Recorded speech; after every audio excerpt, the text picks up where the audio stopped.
Hello, my friends. What's cracker like in random show episode number 225? Apologies for the delay. I'm here. I'm cracking. I'm ready to roll. What's happening, my people? What's happening, my people? Hope you are well. Hope you are good. Hope you are well hydrated, well rested, all that stuff in between. Let's flipping go. Apologies for the delay in between. Those of you who said I was mentioned I was going to be back in 10 minutes, but I had to attend to some business, but I'm here now. Obviously got my nice cup of tea here. Nothing hits better at night like a good bit of PG tips with a dash of honey. Honestly, no milk because we're not fucking babies, just straight tea bag, a little bit of honey. Nothing hits better at night than some tea. I swear to God, it's absolutely fantastic. Maybe it's the fucking Englishman in me, maybe it's the British in me, maybe it's the loser in me, but there's nothing that hits as well. Nothing hits as well as drinking some nice tea. Tea.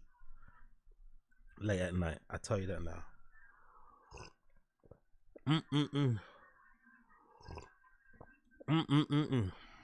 Big up. Big up,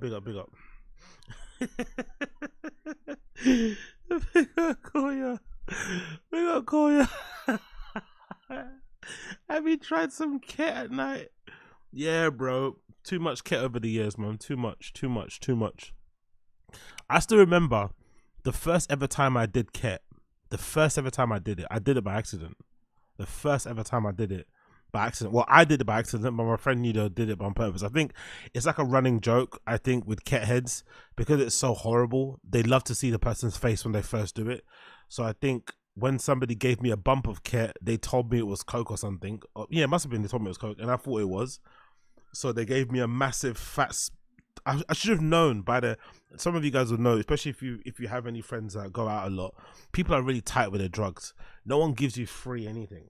So I should have known that it was not good stuff, or it wasn't what I thought it was, because of the amount that they gave me on the kit. It was like a proper massive chunk, and I didn't think anything of it. Obviously, when I first inhaled that into my nostrils, immediately the pain nearly made me cry. Because if you've ever had a kit, you'd know that it's a glassy type of feel. No matter how much you fucking grind it, it's always going to be really harsh, and it just stings. And I remember just like the pain, just the uncomfortableness and the pain of it, my eyes watering, and obviously the effects of it being in a K-hole. Like, it's just, to be fair, it's one of the worst drugs ever. I really don't know why people like it, especially in the UK. In the UK, ketamine is so popular. People party on ketamine. I don't know how they do that.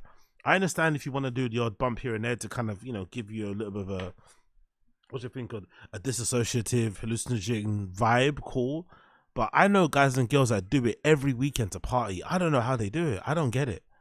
And it's and like I said in another stream, it's not even that cheap. In London, like, ketamine is like £40, maybe £50 a gram, depending where you go. So it's not even like, oh, it's so cheap that it's the only option. Oh, it's at 20 grand. No, it's not. It's kind of expensive for what it is, and people do it all. I don't know. I've never understood it. I'm so happy I'm not really into it. To be fair, it's not really my thing. Yeah, the pain is just like, it's disgusting. And obviously, again, it's one of those things that you have to keep an eye on when you're doing. You have to make sure you take the right dose. If you take too much, you're getting a K-hole, and K-holes are probably, I don't know. There's nothing worse than being in a K-hole. I swear to God, giving a K-hole is awful, and I've been in it once, and I don't want to repeat it. So, yeah, I don't advise it personally. I say lay off it. If I was you guys, I'd say lay off it. But again, who am I to advise anyone to do anything? Who am I to advise anyone about anything they should be doing or shouldn't be doing with themselves? Anyway, let's move on. So, many things to talk about today. Number one things I want to talk about. Number one thing. So I've been checking out this channel. I'm not sure if you guys have checked out yourself. I've checked out this channel. It's called Willzy Boy on YouTube, right? And he does reviews of Chinese-based cars or Chinese-based manufacturers and shit. And I'm not sure about you, but the cars are really ugly. I understand a lot of them are like competing, or they're trying to compete against their European worldwide counterparts and shit, and offer alternatives. Essentially, they just make like Chinese version of cars you already see. But they're kind of ugly regardless, especially the grills. I always find the grills to be, there's so much going on, LEDs, this, that. It's just, I don't know, they're a little bit ugly. Maybe I'm not the right person to judge because I don't drive. But check out this car here featured by Willsy Boy. This one's called the Chinese Rolls Royce. As you can see, it looks a lot like a Rolls Royce. Let me get up on the screen so you can see it. Bear with me a second here. I'm running slow, but it basically looks like a Rolls Royce, but it's a Chinese version. Listen, look at this. It looks kind of ugly to me. I don't know what you guys think. Exhibit 1 of the fact that Hongchi always brings the coolest cars. Check out the new Hongchi L1. It's 5.3 meters in length with a wheelbase of 3.26 meters. Both of those are longer than a long wheelbase Mercedes S-Class. Welcome to Wheels Boy, where we cover the newest, coolest, and wildest vehicles from the Chinese car market. Be sure to like, subscribe, and hit the bell. Hongchi is known for their very flamboyant exterior design, and obviously the L1 is no different. Check out. See, look, there we go. I knew you guys would get what I mean. Big up Young Old Vibes. I knew you guys would get what I mean. It does look cartoonish, isn't it? There's something weird about, like, again, check out this person's channel. I implore some of you guys, even if you're not into cars, I beg of you to check out this channel. It's called Willsy Boy. Just check, even look at this thumbnail of this car here. Look at the thumbnail of that one. Like, what the fuck is that grill? Game-changing Chinese car, 2024 Beijing Auto Show. Look how ugly that front grille is. Like, what the fuck is that? So a lot of these Chinese cars, like there's one particular car that I think he's meant to be reviewing, where I think it floats. It can stay in water for like half an hour or something. You can basically drive it like a boat. It's fucking wild. So some of the features are fucking insane. I remember there's one particular electric car brand. I think it's a well-known brand somewhere in Asia. And that brand also produces, like, you know, stuff to do with your household appliances, like TVs, that sort of stuff. So essentially you can link your car up to your entire house and have the car warm up before it gets to you, open its doors before, like all this cool stuff. But the cars themselves just look, there's just too much going on. Like this grill is just like I'm saying, it's cartoony. Like, what is this? The eyes, and that's the mouth, that's the nose. Like, what the fuck is that? It's just too much going on there. Like, I don't know.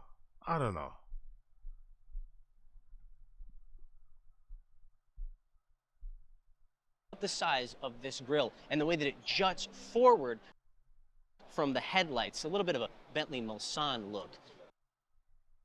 Hongchi's known for creating cars that look a little bit like cars from certain parts of the UK.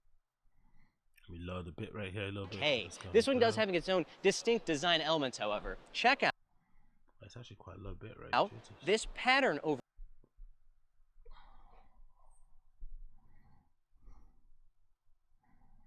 Come on, bit right. This pattern over here on the lower fascia. Yes, ugly. That pattern's not nice, bro. Is reminiscent of the petals of a sunflower. Now the Hongchi L1 and the L5 and the LS7 and all those other ones are part of the Sunflower series from Hongchi. That's their highest end vehicles. You can get your Hongchi L1 with your choice of 2 different power plants, either a 3-liter turbocharged V6 making 290 kilowatts, or about 375 horsepower, or a turbocharged. But I'd assume a lot of Chinese V8 making 360. Video keeps skipping. I don't know why. Don't blame me. It's not me. It's probably not my computer. It's probably my internet. But regardless, I wonder if a lot of again, I don't really know much about Asian culture, but I wonder if a lot of Asian people are just very patriotic and proud of their country also. So maybe even though these cars aren't that great and they don't look like a real good competitor to Rolls Royce, you might just get a Rolls Royce.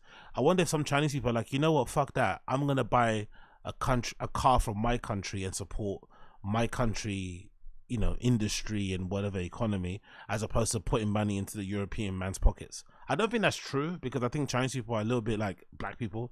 They love to spend money in places that, you know, they don't make. Like, you know, they'd love to go to Europe and ball out. What's the point of being rich in China if you can't spend your money elsewhere? I think so. But I wonder if there's a segment of the population that actually would prefer to buy this gaudy thing instead of buying a Rolls Royce because they're buying a Chinese made car. Maybe that's part of it. Maybe. To the entirety of the interior. Center screen here, pretty modest by luxury car standards, or really pretty modest by Chinese car standards. The thing is, though, the more luxurious the car gets, I find the smaller the screens get and the more physical buttons that you see. The physical buttons in here, this beautiful row of buttons underneath the screen, as well as ones here to either side of your wireless charging pad. On the doors, more of that beautiful wood trim, and yeah, I was gonna say the same thing. The interior actually is nicer than the exterior. I was gonna say exactly the same thing as Cloud K20. The interior is actually quite nice compared to the exterior. The interior looks fucking beautiful, but the outside is horrendous. The design of it, I don't really like it. Those petal things on the grill, like what the fuck? Seats, obviously, highly adjustable with heating, cooling, and massage. Now we come to the truly luxurious part of this vehicle. Anyway, you get the gist. I don't really like it too tough. It is what it is. Big up Willsy boy. Big up my nigga Willsy boy. Big up my nigga Willsy boy. You love to see it. Cool. Moving on from the Willsy boy. What was it called? Oh yeah, that's it. Willsy boy. We said Willsy boy already. Oh yeah, so I've been watching this. I don't know if you guys know or care, but I've been watching this documentary about Caroline Callaway recently, right? But made by the YouTuber called D'Angelo Russell, who does a lot of like long form video essay, documentary type things on YouTube. He took a break, he came back, and now he's doing Caroline Callaway content, and he's got some other things popping up, and it's a nearly 3-hour documentary. It's really fucking good, right? One thing I learned from this documentary was that, she has a lot of tendencies, a lot of a lot of traits similar to Brendan, in terms of the lying, in terms of the narcissism, in terms of the whatever else, right? There's a lot of similarities between her and Brendan. But one thing I was kind of taken aback by watching the documentary was just how many opportunities, like, when people talk about white privilege, Caroline Callaway is the textbook example of white privilege. She comes from a family of like, I think from what D'Angelo Russell was saying, they're involved in like property, like literal. I think her great grandfather built like 1/2 of Florida or something, right? Like old money, the kind of money that she has no idea where it even comes from, but it just keeps coming. And of course, I think her dad was very successful too before he passed away. So they come from real good money. So with that being said, she has this thing where in the documentary, D'Angelo Russell keeps making the point that she always does this same scam where she wants to be a writer, she wants to release a book. So in order to release a book, she'll tell her fans, hey, pre-order my book. That's the only way you can get a hold of it. And once you pre-order it, you'll get it. But the pre-order is obviously a scam to get your money up front and then just hold on to it. And then you'll get your book whenever you get it. And if you ask her for a refund, she'll give it to you, but it's just a way to get money first. So it happens quite often. This thing happens, right, a few times, and she keeps doing it, keeps making excuses, keeps stealing people's money. But D'Angelo Russell made a good point about she doesn't see how wrong that is to take people's money and not give them the product, or just give it to them whenever you're ready, somewhere down the line, a year, 2 years, whenever. And I think a lot of that must come from that kind of wealth she's brought up in, that super wealth where, like, money isn't really. It doesn't really have the same value as it would with regular person, because you don't really know, the value of a dollar because you never had to work for one. You never had to work for one ever in your life. And it was quite interesting to see that from that perspective, like her just not giving a fuck about, people pre-ordering books, not getting them, and then her running around as if like, everything's okay to just take people's money and then give them the product whenever you feel like giving it to them later down the line. So that's one thing that kind of, was something that kind of was brought up on here. And another thing on the documentary too that I thought that was really odd, or really interesting actually, was the opportunities that she just kept on getting. So even though she was scamming, or scamming is like a big term on the internet, it's kind of broad, but let's say she was not fulfilling her obligations, right? She wasn't whatever when it came to getting book deals and not basically submitting, drafts at a certain time, because I didn't know this, which is I think a good thing. I think because, the book industry is probably full of a lot of psychos, but allegedly in the book industry, when you get a book deal, They don't give you the whole money up front. Again, I know I'm naive, I know I'm dumb, but I didn't know that was a thing. They only give you a portion of it. So you get, it's usually done in 25% increments from what I've been led to believe online. So 25% on signing, 25% on whatever, you know, you have your milestones, first draft, second draft, publishing. And obviously maybe you can have some other benchmarks as well there. So I don't think she knew this, and she went into those deals, or maybe she did, just wanting to get some sort of payment, got it, and then that payment either went to paying school fees. At the time, I think she was studying in Cambridge, and it's like 10 grand a year for international students or something super crazy, or it went on her Adderall addiction. Yes, you heard that right. This girl was so addicted to Adderall that she was just taking it I don't know, probably every day she must have been taking it, because from what it seems like on the documentary, she spent a lot of her money, like she blew a lot of her money on lifestyle. That meant, you know, Airbnbs, fancy dinners, but a lot of it went on Adderall. And I was like, wow, Adderall must be really yummy. It must be really addictive. It must be really tasty. It must be really fun for this young girl to be like on Addy all the fucking time. Allegedly, she spent it all on that. Cool. Spent it all on that, kept getting opportunities. It kind of is what it is.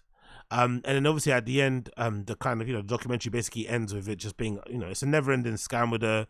She doesn't really see the consequence. She doesn't really ever face the consequences for her crimes, because she doesn't really commit crimes technically. So she kind of gets away with it, which is obviously horrible. But the main thing about it that I was wanting to bring it up was she has this big fake it till you make it energy thing going on, where essentially the crux of Caroline Callaway is that she's a young girl who's always dreamed of being an author, a writer, always dreamed of being a memoirist, right? And living that kind of life, and, you know, maybe seeing like the Joan Didions and all those people as her heroes and literary figures she wants to emulate. And she talks very well about it, right? About wanting to, you know, depict her lifestyle and her experiences and tell her story. Like, she speaks very well in terms of like how she wants to write. But what I realized that she was similar to Brendan is that she doesn't do any of the work. So she wants to appear like a writer, she wants to appear like an intellectual, like a cultured person, a learned person, but she does none of the work needed to actually, you know, fulfill that promise. And it kind of reminded me a lot of Brendan and that whole crew of people, where everyone kind of wants to look like a big dog, everyone wants to look like they've made it, everyone kind of wants to have all the trappings of success without actually working for it or having the talent to back it up. Because I've always been of the feeling, of course, the talent thing is subjective, objective, who knows, right? But I think you have to have a body of work to kind of back up a lot of the stuff that you do. And I think a lot of these guys, just people in general online, the image is more important than the work that you produce, which I've always thought is a weird way to kind of go about things, because I've always felt like faking it till you're making it is actually a useful tool. It's actually useful in a way, because it gets you through the door, it gets you out of your bed, it gets you going. Faking it till you make it. But there has to be a point where you start trying to make it. You can't just keep faking it until the end. And that's what basically Caroline Callaway is doing. But her one is, again, complicated, because she's been brought up in privilege and brought up in wealth. So her perspective of the world is completely warped.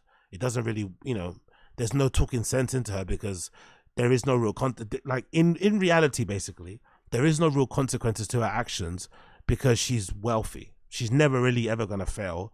She's never ever really gonna go to prison.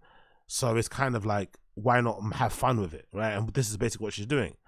And I think a lot of those comedians are the same in a way, you know. It's kind of the same how they kind of act, especially when I think of Brennan. I think, it's like, you know, as long as your bills get paid, you know, you're kind of just happy, just kind of meandering along, not really doing anything of worth. And yeah, man, it's kind of wild, I'm not gonna lie. So I really recommend you check it out. It's called Burn Book. I fell for Caroline Callaway's Never Ending Scam. There's too many things to review on there. I'm not gonna show you anything. Just check out yourself, because it's fucking fascinating. And it's a really, really good documentary. So big up D'Angelo and Russell. I really fucking enjoyed it. I really did enjoy it. Burn Book. I fell for Caroline Callaway's Never Ending Scam. And then while I was browsing looking for the video, look what I found. YouTubers are fucking insane. I'm not gonna click a video. I don't want to give her fucking views. But look at this. I was just browsing, as you do, right? You browse her name, you scroll down, you see other videos. Other YouTubers have been interviewing her. And look at this random video that pops up down below. Look at this random video. Look at this. I don't know who this person is, but her name is Caroline Conster. And look at the thumbnail. I lost the baby. Is this YouTube content? Like, what the fuck is this? People are ill. And look at the description underneath. I understand it was inappropriate for me to lie about being pregnant. My bad.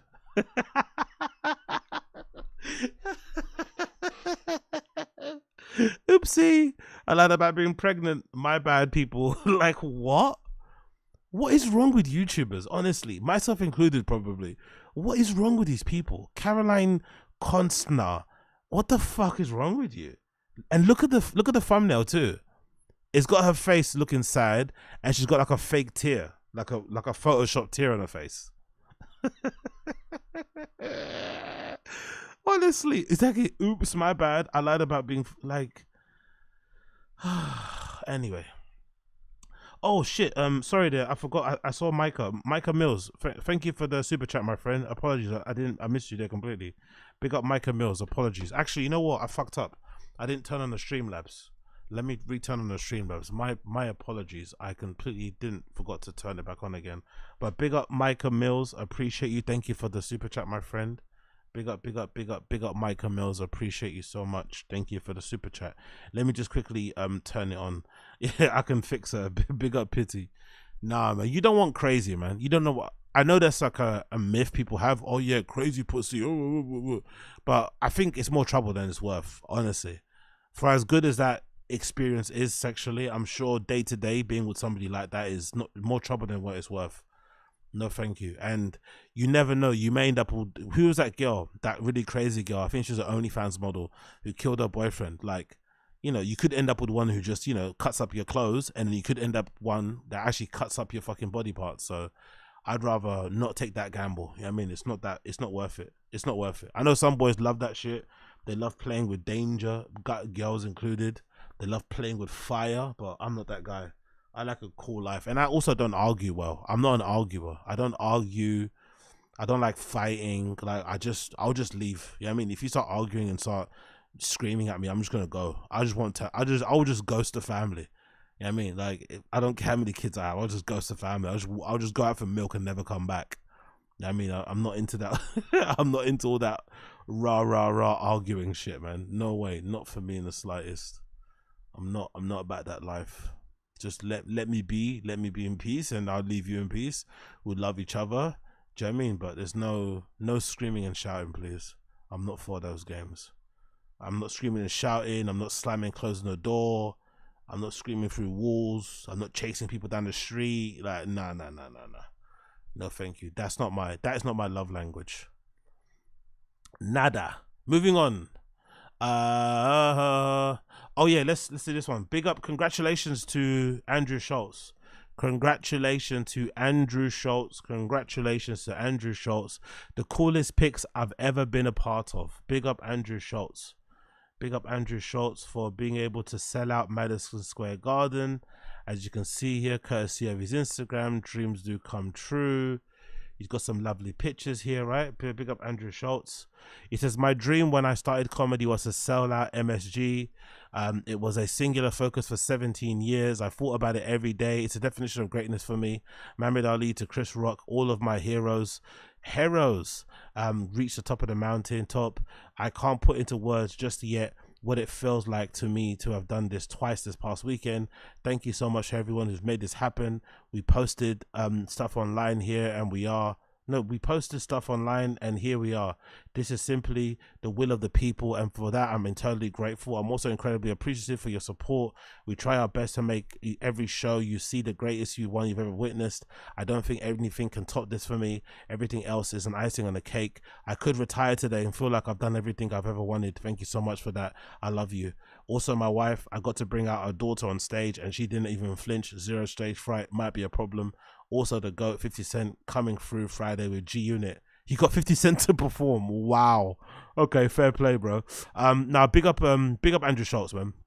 I know a lot of guys don't like him, but I don't mind the guy. Again, I think he's a bit insufferable on pods, But I think that happens when you talk into a microphone for long enough and you start making loads of money. I think it can just get to your head sometimes. But when it comes to doing comedy, when it comes to being on the stage, he's really funny. His crowd bits are really good. The ones I see on social media, I laugh all the time.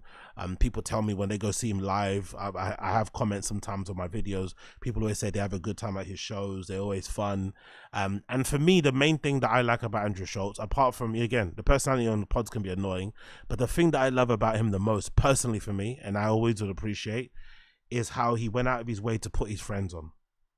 Those guys he has on the couch have no business being in the same room as him, to be honest, right? When it comes to stone cold talent, let's be real.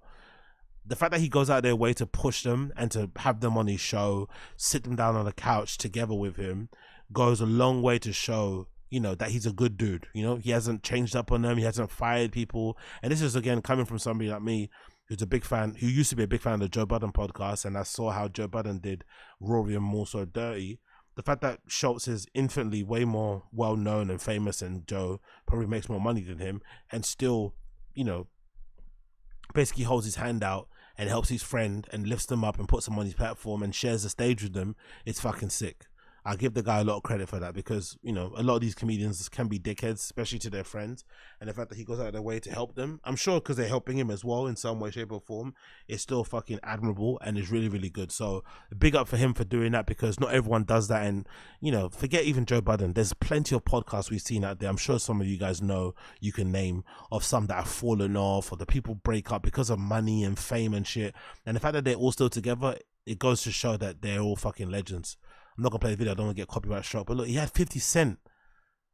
Andrew Schultz had 50 Cent at his show. Come on, bro. He brought out his wife with the baby as well. Fucking sweet. That's really cool. That is really fucking cool. Gee, it's a bigger, like, how many, what's the capacity at Madison Square Garden anyway? Madison Square Garden capacity. Madison Square. Oops. I can't spell now. There we go. Let's see. What's the capacity of this place? 50,000 or something. 20,000. Shite. That's a lot of fucking tickets, bro. So yeah, big up him, man. That's a big deal, and that's what, 2 shows back to back sold out. Was it 2? Singular focus. What do you say here? Thank you so much. This simply means incredible to me. Yeah, we've done it twice this past weekend. Wow. Incredible. And I guess that's Schultz's mum and his dad. That must be an incredible achievement, man. What an achievement. 50 Cent out there on stage. No, that's fucking cool. Big up Andrew, man. The live tour, that's fucking beautiful. And again, this is again the difference, because let's also be fair, the comedians that we were all following before, they wouldn't do this, right? They're not up there front and center with their wives on stage, being proud and kissing them and bringing them on the stage and being a family man. That's pretty cool as well. That also goes to shows that he's not on some addies and baddies time. Do you know what I mean? He's not going on tour and just using it as an excuse to fuck loads of fucking waitresses and shit and groupies. Family man, leading the way, you know what I mean? Holding down the fam, being proud of the fam, putting them up on stage, supporting his friends, making tons of money and getting famous while he does it. It's impossible to hate. I understand personally on podcasts is a bit annoying, but name me a person on the pod who's not annoying. You know what I mean? Everyone's got an annoying trait. You listen to somebody long enough, they're going to piss you off. The haircut as well, you know, it's a bit of a meme. He does it on purpose, obviously, to get attention. I don't really have an issue with that. I think it's sweet. Honestly, I think it's sweet. So big up Andrew Schultz. This is pretty cool. Nice to see. Family time and shit. You know? Get it. You get it. Family time. Coolest picks I've ever been a part of. The wife as well coming down on stage there. Nice shirt. Big trousers. Cool. Also got Gigi Hadid in the comments. Wow, Gigi Hadid in the comments. Yomi Park, right, with the big melons in there in the comments as well. Jamie Foxx saying congratulations. Brennan didn't get that, did he? Did Brendan get that? I don't think Brennan got that. I don't think Brennan got Gigi Hadid and Jamie Foxx in the comments, did he? Brendan didn't get that kind of love. So yeah, so big up Andrew Schultz. Nice, like it, like to see it, like to see it, like to see it. Move on from that one.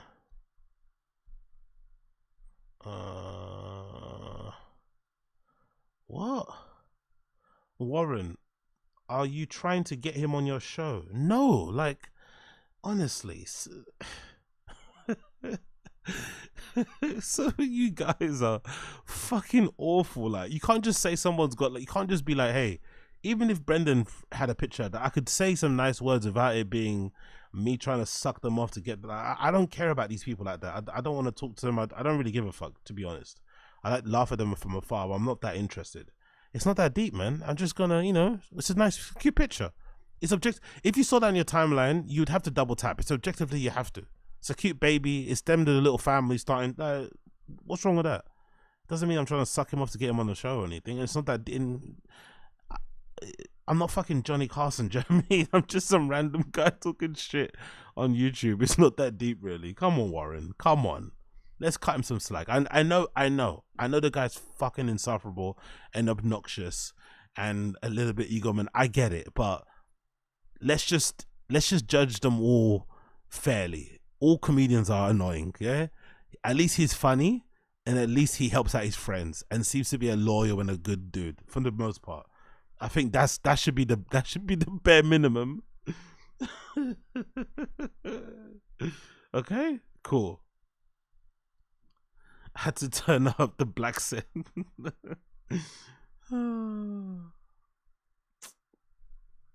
Yeah, anyway, let's continue. Let's continue. Oh, look at this Nikki Glazer joke. This might take me down on YouTube, but hopefully it doesn't. Somebody uploaded a Nikki Glazer joke on the Your Mum's House subreddit. Let's see if I can play it, and hopefully it doesn't get me taken down. Let's see.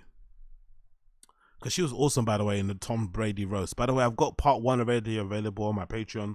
Check it out. Patreon link in the description. Join's only $1, and I'm going to be doing the next parts later on today. It should be uploaded on there as well, so you can check out my reactions to it, watching it along live. But Nikki Glazer killed it in the first part I watched. Anyway, the first album, Nikki Glazer killed it. She got a standing fucking ovation, man. She smashed it. Let's play this clip then. Let's see. Hopefully it doesn't ban me. I love you. Tom, Bert, I love you too. You're presenting together later like 2 peas in each other's mouths. Bert, I love you. You know I'm like 2 peas in each other's mouths. It's fucking hilarious. I still don't understand why they present it together, by the way. Is that just a branding thing? Because of Poor Osos, because of 2 bears, 1 cave. Like, why did they do it together? They don't perform together. Why did they do the roast together? It's so odd. But I'm assuming it's a branding thing. I'm such a fan of your joke. It's good. Shirts are supposed to stay on, but he takes it off. So good. Andrew Schultz, you carny-faced bitch. I hate your comedy more than Kevin hates high fives. I really... By the way, allegedly, someone said that she didn't go after Tom because Tom Segura is known to be very sensitive. That's what I've been seeing online. People have been saying that she got at Bert because Bert's easier. Bert's a game. He's a good sport. But Tom allegedly has that thin skin that Brendan has. So he wouldn't have taken it too well. Allegedly, they're saying. That's what they're saying. But I thought that she went at Bert was fucking brilliant. Big up Nikki Glazer, man. She fucking killed it. And like I said, she smashed it in.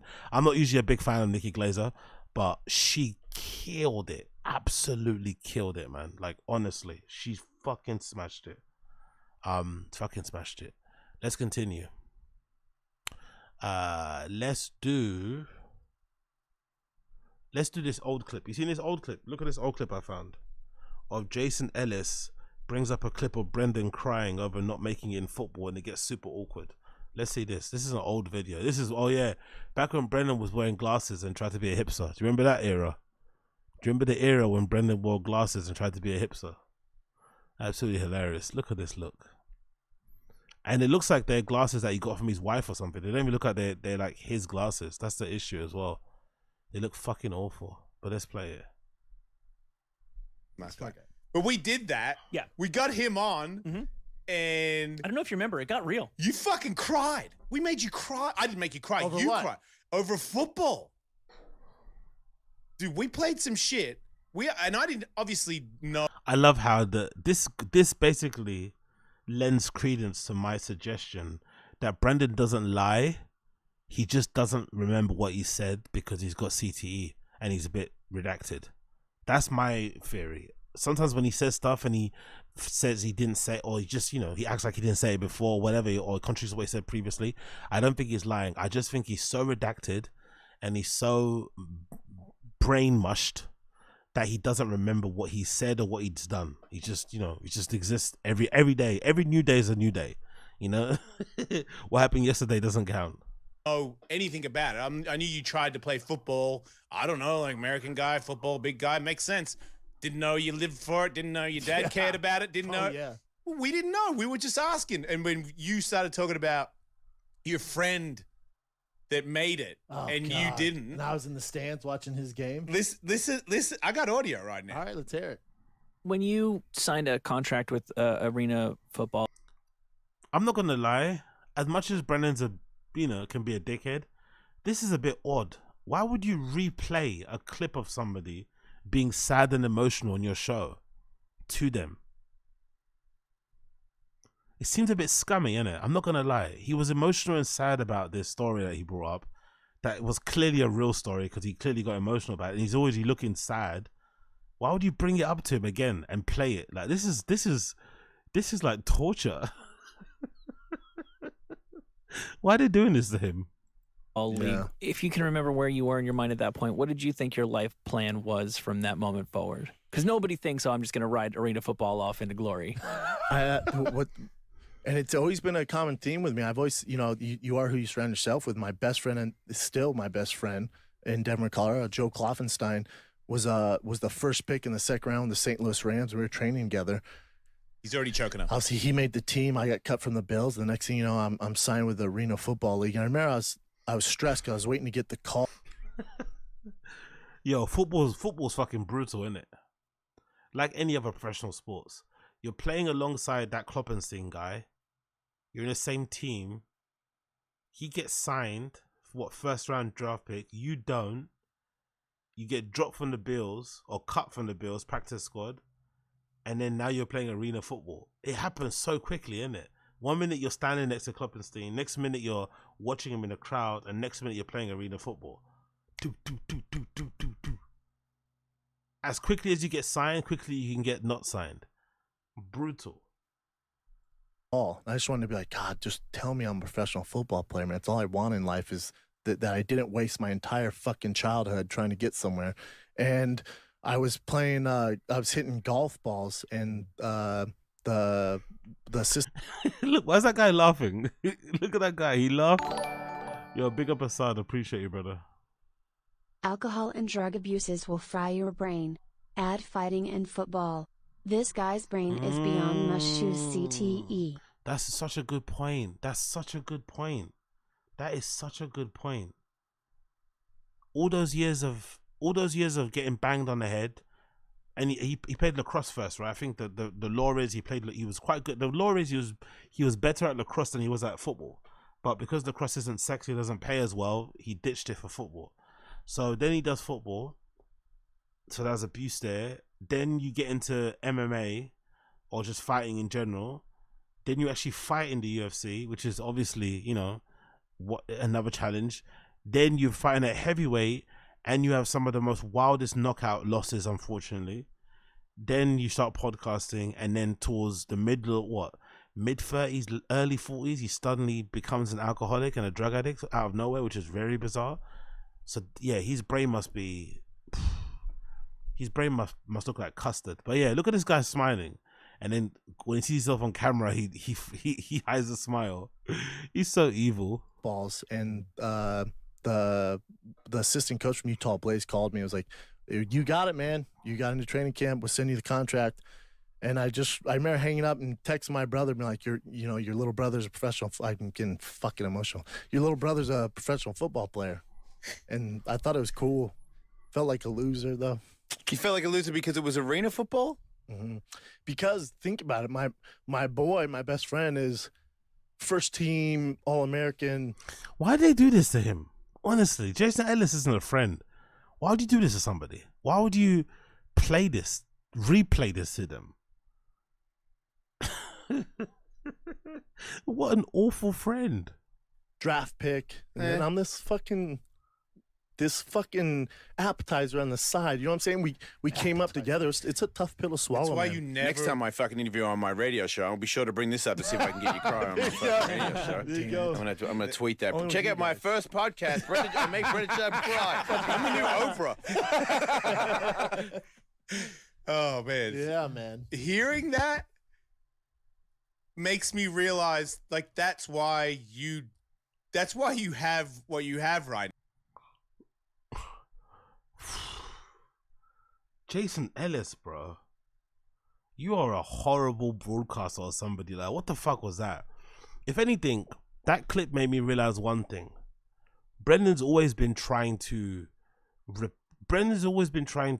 make up for that pain of not making it in football. I think the football thing was his real dream. That's the only real dream he actually had. The rest of it, he kind of fell into it, whatever. And I think he has probably never been able to fill that hole. You know, that's probably why he jumps around from hobby to hobby, interest to interest, balls deep to balls deep, you know, from cycling to running to fucking fishing and now pickup trucks and shit, because he's been trying to fill that hole with football. Because even watching it, I think it's probably tainted him watching it, because he doesn't really talk about it with the same level of enthusiasm he talks about UFC and shit. So even his enthusiasm and his love for the game is probably dwindled because of, you know, the heartbreak of not being able to make it, and his friend made it. But it also goes to show how simplistic and how almost adolescent his brain works, isn't it? Just because he played in the same team as somebody that made it in the NFL, he somehow expected himself to make it, just because he happened to be at that level when they were together, when they were coming up. That's such an odd thing to think, isn't it? Because I don't know about you, but I played sports decently, football especially, and I played with people who have become professional footballers, who played for their country, played in the Premier League. But the reason why they're there and I'm not is because they were better. They like kept on improving. I hit a plateau, or I didn't improve. You know what I mean? You can be in the same team as somebody when you're younger, but then they can just dedicate themselves to it more, or just be lucky, or just for their thing, and they make it and you don't. But Brendan, for some reason, thought that he was, I wouldn't say he felt entitled, but it almost kind of gives away that kind of feeling, innit? Just because he was standing next to Kloppenstein, he thought, oh yeah, I'm also going to be fucking the guy. I don't know. It's an odd thing. It's an odd way to kind of live your life, but it does go to explain sorry, why he's been so desperate to fill that hole with anything else. And I think it also explains why he buys the things that he buys, because I think I've always said, as a kind of a diss to Brendan, kind of, oh, why does he buy all this shit? Why is he trying to look like a footballer when he's not, right? He's trying to live like an ex-NFL player or something. But I think that's the important thing to him. I think he still wants to appear like he's not hurting. It's all an image thing, unfortunately. For Brendan, I think it's an image thing. So his comedy's not going well. He's quit that. Podcast is what it is. But if you keep buying things, it makes it look like you're still doing good. Like, you know, lifestyle hasn't changed. You know, kids are still going to private school. Wife still buys Balenciaga, you know, even though the cars are not the same brands. You know, I had Porsches and Lamborghinis and Ferraris. I've still got new cars. You know, I crashed one, I bought another one. So I think that's what he kind of does, oddly enough, which is sad in a way, because, you know, you're not really buying these things because you want them. You're buying them to kind of, you know, keep up appearances and shit. But that's what I kind of got from this old video. That's what I kind of got. Exactly. He wants to be seen as an elite athlete, which, you know, is one thing, fair, but he's still, that's the thing, he's still an elite athlete. Amongst regular people, he still is a 1 percentile person. Obviously, amongst other professional athletes, he's not, but for the general public, the majority of the world out there, he could fuck them up. He could jump higher, throw further, you know, like, it just is what it is. But for some reason, that isn't enough. He wants it all without actually doing the work. Again, relating back to fucking Callaway. But yeah, one thing is for certain though, Jason Ellis is a horrible friend. Jason Ellis is a horrible friend. How are you going to get a guest on, someone that you regard as a friend, on the show and then replay them a clip where they were crying about something that was pretty painful in their lives when they were coming up? Like, That's awful. But hey, what can we do? I don't expect much from these people. Moving on. What do you guys think of this clip, courtesy of the Joe Rogan subreddit? I personally think this guy has better stand-up than Brendan. I personally think that this guy on screen right now has better stand-up than Brendan. What do you guys think? I honestly think he looks pretty decent on the pads. So this is The Rock's first day MMA training ahead of production of a story. I guess he's playing, I forgot the guy's name from the movie. The movie's called The Smashing Machine, but he's playing that role. And this is his first day hitting the pads.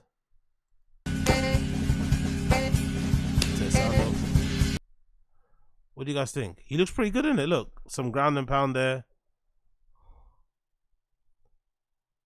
The Rock looks pretty legit, innit? Not legit, but he looks pretty decent, all things considered. Sprawling. It's obviously like actor fighting and shit, right? It's obviously actor fighting, but he doesn't look too bad, does he? Takedowns, mounts. Yeah, Mark Kerr, that's it. Yeah, Mark Kerr, Smashing Machine, exactly. Yeah. Mark Kerr, exactly. Yeah, Patrick swear. Mark Kerr. He looks pretty decent, doesn't he? What do you guys think?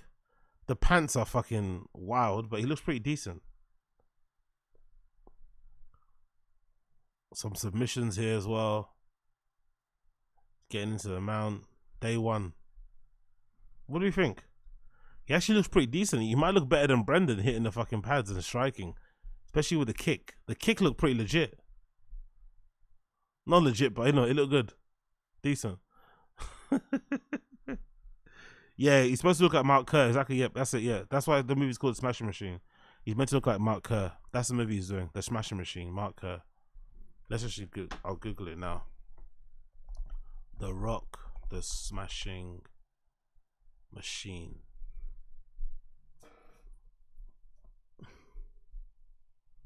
Yeah, see? The Rock comments on intense MMA training camp. Yeah, there you go. The Rock headed to Cannes next week to market Smashing Machine. Dwayne Johnson due next week at Cannes, Smashing Machine. Yeah, so yeah, he's doing Smashing Machine. So there we go. There we go. That's Deadline article about it. Let's see what they say on Deadline. Yeah, there we go. Oh, it's produced by A24. Nice. A24 producing it. This should be good. Let's continue here. Dwayne Johnson to play MMA pioneer and UFC champ Mark Kerr in Benny Safdie's The Smashing Machine. Dwayne Johnson will play Mark Kerr, a legendary MMA fighter for No Holds Bar era of UFC. The movie, which the studio is producing and financing, puts them back in the business with Benny Safdie, who co-produced and co-wrote the big hits Uncut Gems. Safdie co-wrote the script for Smashing Machine. Johnson and Safdie have been collaborators on the project since Johnson's Seven Buck production sequel rights of 2019. The pick will follow Kerr's struggle with addiction, winning, love, and friendship in the year 2000. Johnson and Danny Garcia's Seven Bucks will produce alongside Safdie's Out for the Count banner, Eli Bush and David Copeland. Kerr is a former wrestler and mixed martial artist. During his MMA career, he was a two-time UFC tournament champion, LA Tudo champion, Pride champion, NCAA wrestling and star champion, champion. As the MMA entry, H Machine, the and UFC and Pro. So yeah, look, it's fun. Big up, smashing the pay thing. And yeah, maybe we'll see The Rock soon. The Rock decides to go to the UFC. Unlikely, you know, especially with the not being able to use the PEDs, but I'd like to see him, especially with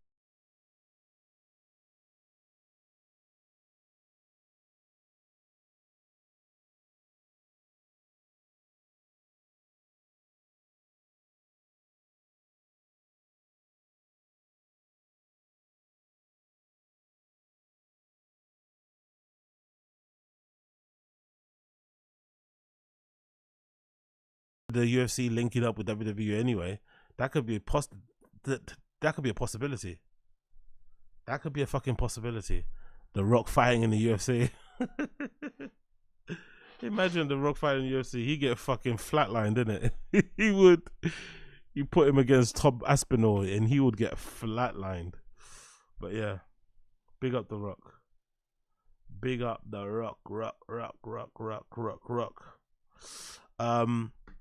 Let's move on from that one.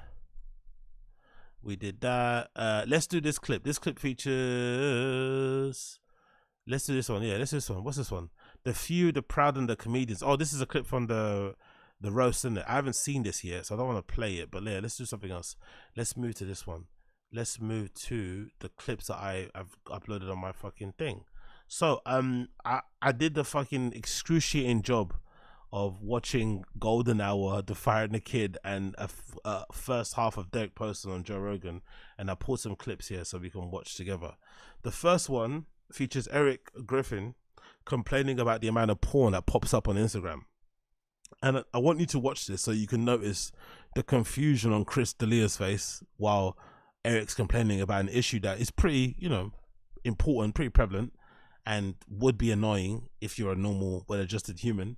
And Brennan also being confused why Eric doesn't like to see, you know, dick and balls in ass every fucking morning when you open up your Instagram and shit.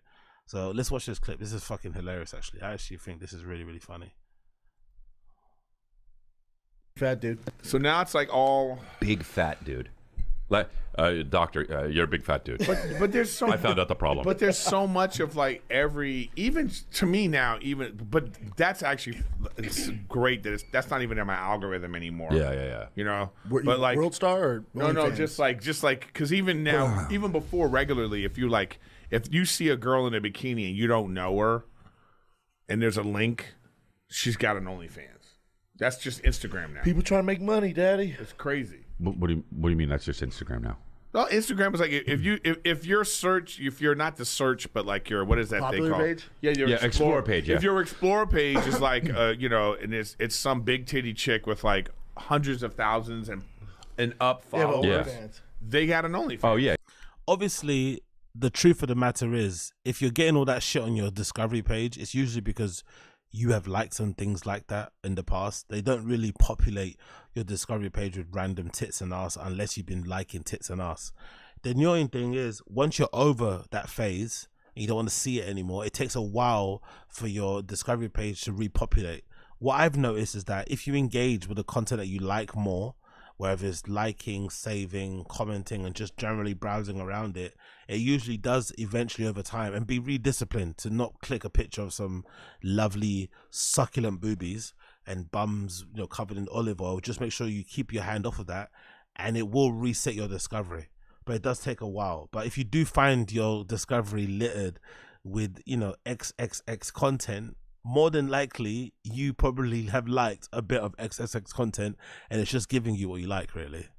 Yeah. But you know, again, like, wow. all that is paid. So you know, Instagram makes more money off ads than YouTube now, Okay, but which is wild. That's when you think fine. about it. But what's wow? Because That all these chicks have OnlyFans. yeah. Oh yeah, no, for sure. Big up Pre-Ban for Loco. No, I'm not talking about Twitter. I'm talking about Instagram. Twitter, you're on your own on Twitter, because Twitter is the wild, wild west. That feed on Twitter, your main feed that you get, your timeline, is just full of shit. Especially nowadays, like they have the For You and the following. Go on your For You and it'll just be full of stuff that you have no idea why it's there. So yeah, the Twitter space there's no way you can avoid porn there, because especially with these OnlyFans reply girls, they're super annoying. Where there's like a viral thing happening and they're like, oh my god, I'd love it if somebody squeezed my tits. It's like, bro, we're talking about fucking kids dying in Palestine, and here you are, you know, giving us your snatch in 4K. Like, relax, man. Not every day is fucking horny day, but, you know, I guess in their business, they're having to generate leads, get new customers, and what better place than, you know, Twitter, where everyone's bored and scrolling all the time. Oh yeah. Okay. I'm just, what I'm saying is like, that's the Explorer page. So you think to yourself like, oh, so we're not just, what I'm saying is you're not just like finding like people out there. It's like you're gonna go, oh, there's Nick. You know what I mean? Like, oh, hey Nick, what's up? Those You know, days are over. oh, look at Chin. No, those days are over. Oh, it's Chin like, has an OnlyFans. you know, right now it's just like, you know, oh, And also, I'm not gonna lie, this is a bit of a boomer take from Eric as well, kind of, because you've been in the business for how long? Your business or your money or your career is basically centered on somewhat being aware of what happens on social media and commenting on social media topics and shit. How did you not know that the algorithm for Instagram, especially on your main feed, has changed, and it doesn't prioritize, you know, giving you updates on your friends? It just prioritizes on giving you stuff that, you know, is basically viral or is profitable, people put ads behind it. This has been happening forever. People have been talking about Instagram being dead for years. The fact that Eric has just realized this is kind of concerning. Like, don't you make your career from being on the internet? How do you not know this? This is all like, and then they're all ads, and then you know too that like these people probably aren't even dealing with their Instagram anymore. Is it even really their Instagram? He's feeling too deep about it because he wanted to message them, isn't it? Eric is worried that he might get caught out by like an AI profile because there's a few of them on their Instagram. To be fair, if you get duped by an AI profile, you deserve to get duped. You deserve to get scammed because they're pretty obvious what they are, but some people do. And I'm assuming they're messaging them, having full-blown conversations with these AI profiles, and most likely it's some guy in fucking Zurich who's behind the fucking account. You're just talking to some 30-year-old guy who's just like, you know, giving you some chat and making you feel good about yourself, and you think it's some, you know, some voluptuous 21-year-old from fucking Medellin. No, this is not a Colombian girl. This is some dude from Brussels. Yeah, right. Well, right. You know what I mean? Like it's just all advertisement. Well, it's become it's just money now. It's a lane for girls to make money. Instagram's and dudes, now I guess. Instagram. Would you do OnlyFans if you were a female? Absolutely. Yeah. That's a very telling answer by Brendan, by the way. Would you do OnlyFans if you were a hot girl? Of course you would, because, you know, fast money. Because that's the thing I've always wondered too with people who are so quick to answer those type of questions. Like, is every other job off the table? Is waitering off the table? Is delivery off the table? Is working behind a bar off the table? You have to go to stuff like that straight away. You have to fucking put your fucking clams on fucking internet. And also, there's no guarantee that your clams are going to be desirable. Do people want to buy your clams? Do people want to see your clams? Do people care about your clams? There's a plethora of clams out there for free that you can get access to. Why would they want to pay for yours? It's such a strange direction to go down, you know, especially if you're not that well known. So yeah, I'm not surprised to hear him say that. I'm also wondering if Brendan said that as like a precursor to get us ready for his wife to get on fucking OnlyFans soon or something. I don't think he would do that because, again, Brendan's obsessed with his image.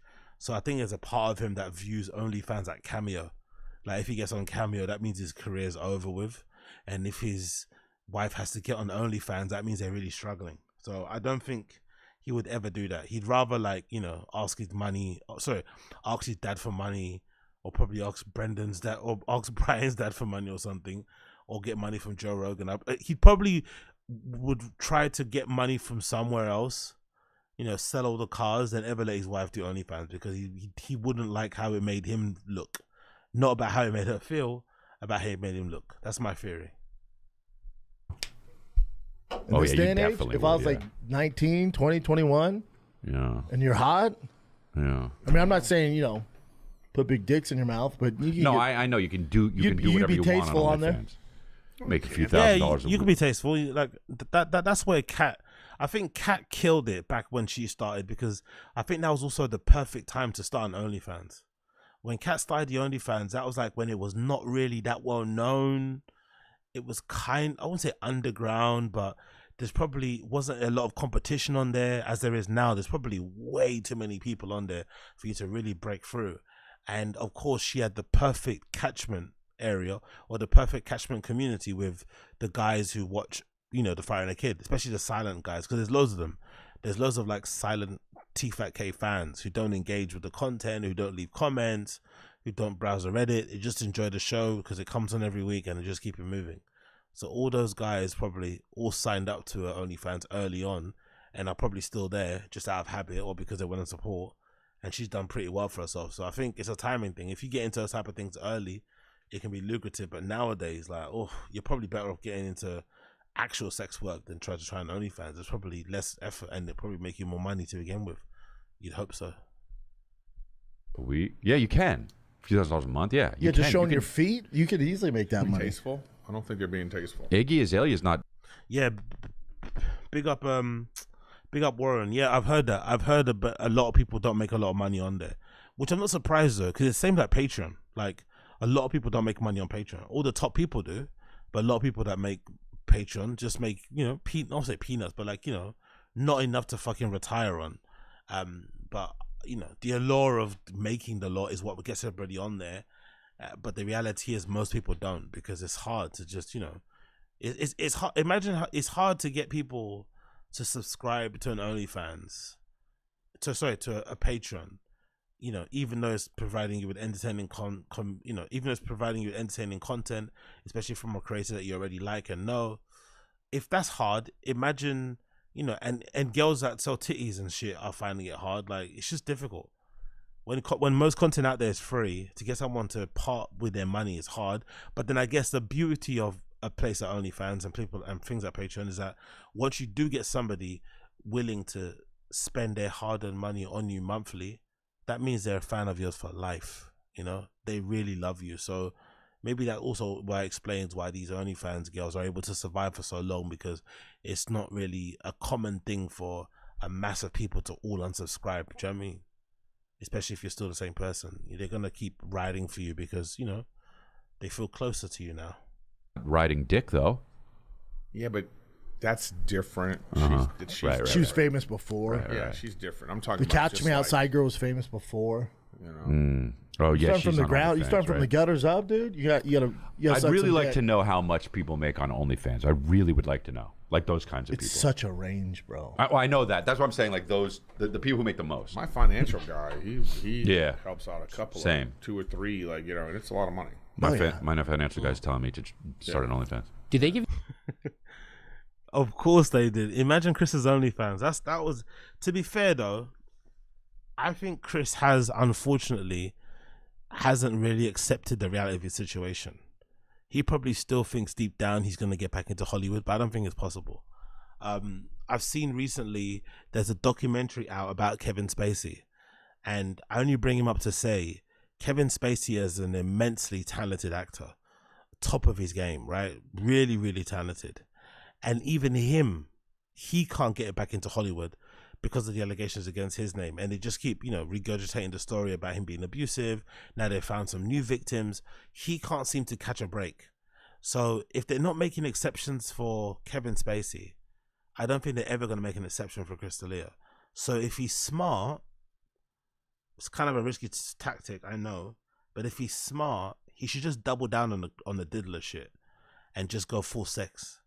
And just go on OnlyFans and start, doing whatever needs to be done on there. I don't know, fucking topless stand-up or something, right? Like, he should actually do that. That's actually a good idea, what his financial advisor is saying to him, because I think he's probably he probably doesn't want to do it because, he doesn't want to embarrass himself maybe. He feels shy about it. And because he probably hopes that he might get back into Hollywood one day. But I don't think that's ever happening. So if I was Chris D'Elia, I'd fucking, stop trying to fuck teenagers and, fuck some girls that are maybe of age, and then just do it on fucking OnlyFans and make a killing doing it. Have you names?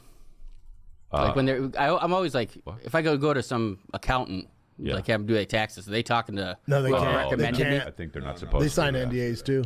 But I do. I'm an investigator, and I can find out anything.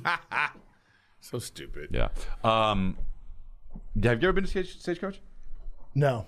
Anyway, done. That's one clip to go with on that one. The next one we're going to play here for you lovely people is a clip that says Chris just started to watch Yellowstone. Brendan mocks him for it and reminds us why he has horrible taste in TV. And this is a good one as well. There we go. Would you? Yeah. Bro, I've been watching Yellowstone. How is it? Oh, hold on. Yeah, no. No, I know. Yeah, no, they canceled the show. No, that was years ago. No, I know. I talked about it probably 4 years ago. No, Chris just watched it. That's why I'm bringing it up. Okay, talk to you later. Was that Carrie Underwood you're talking to right No, it's Sheridan. It's Sam. It's Taylor Sheridan. Sorry, he designed the Jelly Roll. Yes, Jelly Roll. Taylor Sheridan, dude. And do you like it? Yeah, it's good. It would actually be great if they did make a thing like that where you put a thing over this finger and it's a microphone and this is a speaker and that's your cell phone. Yeah, man. You just. What is this show? What is this show? Why do they do this? How much does it really pay? Is it worth it? I'd like to know the answer to these questions. Oh, yeah, really? Hello? Yeah, like this. Like we're all Inspector Gadget? Yeah. Go gadget hand. Yeah, Yep. that would be dope. What are you talking about? That'd be kind of cool. So Do you like the show? Yeah, it's good. It's good. It's corny as shit. It's corny. Why is it corny? Because, bro, it's like It's America. You piece it's of shit. like you're. It's too dramatic. Yeah, it's like, the oh, first you're 5 episodes, it's just like you're lost. It's like, no, I've never been more found in my life. Like that kind of shit. yeah. It's oh corny. weird. It's like they're trying to make it entertaining. Yeah, but it's too much. Is it? It's not bad. It's just corny like that. It's good. It's a good show. Really good. Yeah, but it's not. It is not. Like, don't come to me like, oh, it's fucking Sopranos or something like that. Do not. It's Do not. Sopranos of. That's the thing that I've always found very interesting about people like Brendan. I guess maybe that's probably more of his normie mindset. Like, he legitimately thinks the shows that he watches are better than the ones that most people regard as like elite level TV. So he watches stuff like Yellowstone and thinks, oh yeah, this is just as good, if not better than fucking The Wire and Breaking Bad and fucking Sopranos. And it's like, bro, you're allowed to watch whatever you want. You're allowed to like what you want. But to say that cowboy TV series is anywhere near to touching the levels of brilliance of The Wire it's like, what? And the reason why he says that is because The Wire and all those type of shows, they make him feel dumb, I think, because they require a little bit more concentration. They require a little bit of critical thinking. You know what I mean? They require something there that he just feels uncomfortable, because it, I guess, maybe challenges a little of his insecurities and shit. But that's what I really usually get the vibe is. It's like, come on, bro, you can't honestly think Yellowstone is like the cowboy Sopranos, can you? Really? Please. Country. Do not. It's the Sopranos, It's not but Sopranos of but in country. Montana. No, it's it's very good. Everyone falls in love with Italians. You make it with some real Americans. Everyone's all up in arms. Italian it's romantic to be Italian. You know what I mean? And also this little like subtle America first white pride thing that he has going on is really strange. Like, just come out and say what you want to say. Like, what's with these little innuendos, dog whistles, and whatever vague, these vague I don't know. It's unnecessary. Obviously, he's obviously Republican, which is fine. Do vote who you want to vote for, but I guess he's too scared really to say it and to espouse maybe some talking points or to expound on some talking points or whatever. So he just says he's kind of because it's American and it's a white person. Come on, bro. Come on. It's The Wire, but in Montana. The Wire is good. It's The Wire, but all white. My son. It's like how they made The Wiz, right? It's like, I didn't. By the way, he has no idea what The Wiz is. He has no idea what The Wiz is. He's just laughing because Eric Griffin's laughing. He has no idea what The Wiz is. No idea what it was. No idea. He just laughed. The Fred Savage movie? no, the fucking what am I thinking? Black Wizard of Oz. Yeah. What am I thinking of? Yeah, I don't know what you're thinking of. Anyway, that was that one. But he had no idea what The Wiz was that they were talking about. He had no idea. A last one, again, I don't know. I just want to know why this show exists, because these guys clearly don't enjoy doing it. It must not be, the money can't be worth it to fucking sit there and do this shit. Let's play this clip.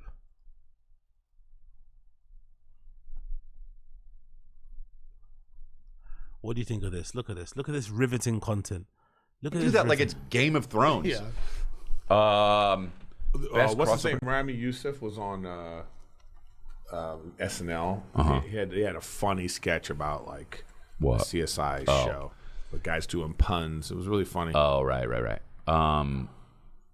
So, yeah, I don't know. What is this? 20 best What do you got, Nick? crossovers of all time ranked. Oh, I like. They're all on different planets. They're all literally on different planets, but all three of them are looking forward to the bell ringing. They're looking forward to the end of class. They're looking forward to all going home. Like, what the fuck was that? What are you doing, Nick? He's talking about, he's reading at a screen. He's trying to remember something. They're all in all different places. This is how it ends for most people, isn't it? This is how it ends in in a quiet whimper, you know, in a quiet fucking whimper. But yeah, what can you do with that one? What can you do with that one? Moving on, we got this one. This is pretty crazy, right? So this is from the recent episode of The Fighter and a Kid. And is it me, or is Brendan trying to not so subtly say that Brian Callen's a shitty dad? I don't know about you, but it sounds like Brendan doesn't rate Brian as a dad, or he sees himself as a better dad. Just watch this clip and let me know what you think.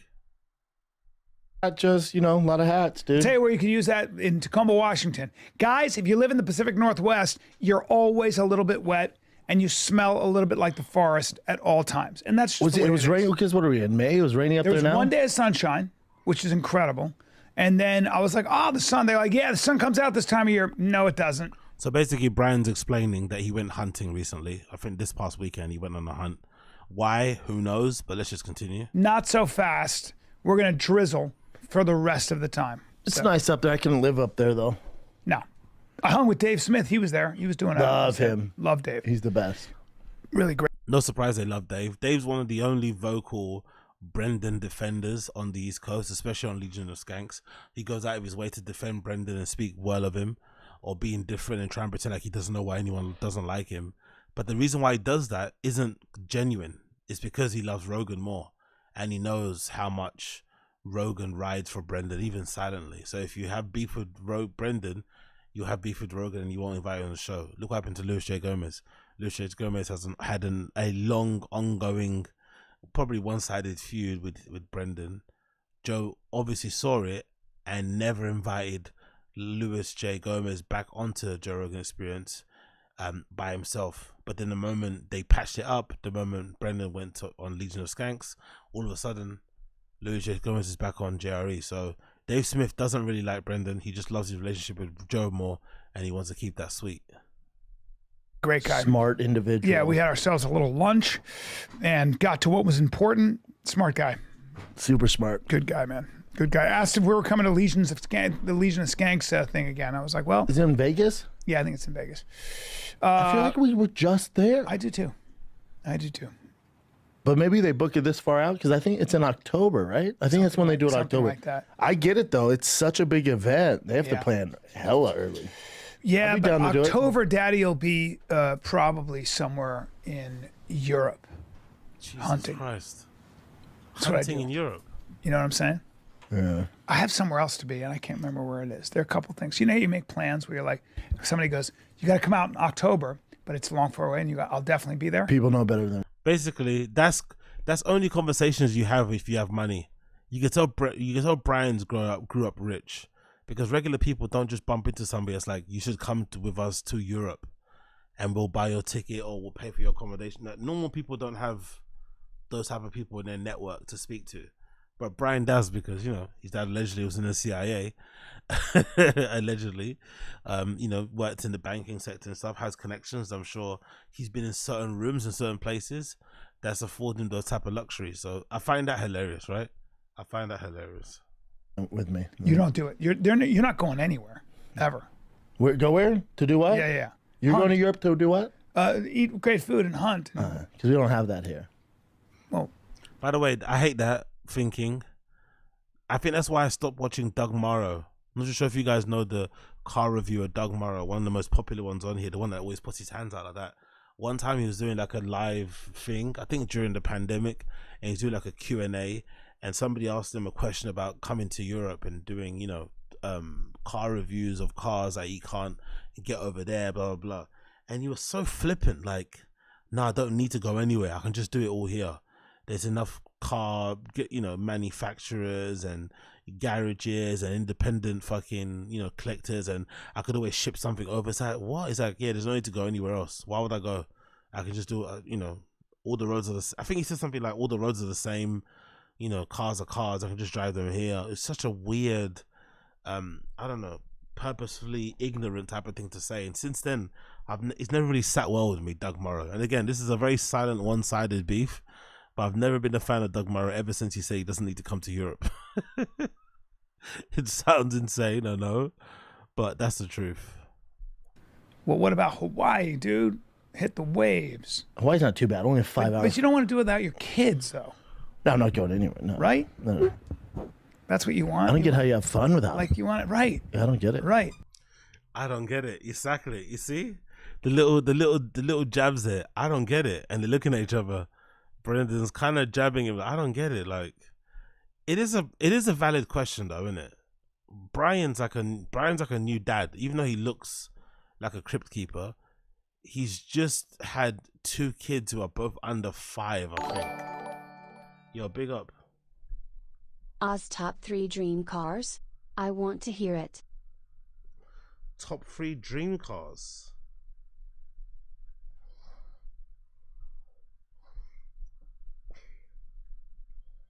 Mine are weird though, innit? You won't get mine. Mine are weird. Mine are like Mercedes CLS. That Mercedes CLS I've always loved. Mercedes CLS. I think is it 2000? Maybe it's is it a 2000? There we go. Yeah. This is the kind of stuff that I like. You guys won't like the stuff that I like. This is old shit. So Mercedes CLS, a 2000 Mercedes CLS, right? I love this almost scooping effect here on the side panels. And I remember a guy in my hood had one that was fucking blue windows and stuff, blue tinted windows. Range Rover Sport, right? Of course, in orange. Why not? Because that's the fucking classic one that I remember from when I was a kid growing up. So that one. So this particular Range Rover, it could be anyone really. Obviously the new SVR is cool, but even the old shape ones, that's second. And then the other one would be, yeah, a Ford Focus S. No, actually a Volkswagen. No, Ford Focus ST. Yeah, let's do Ford Focus ST, but not an orange, the blue one. So Ford Focus, this will be like 2005, I think. That's the shape that I'm talking about. 2005 or 4. Yeah, that.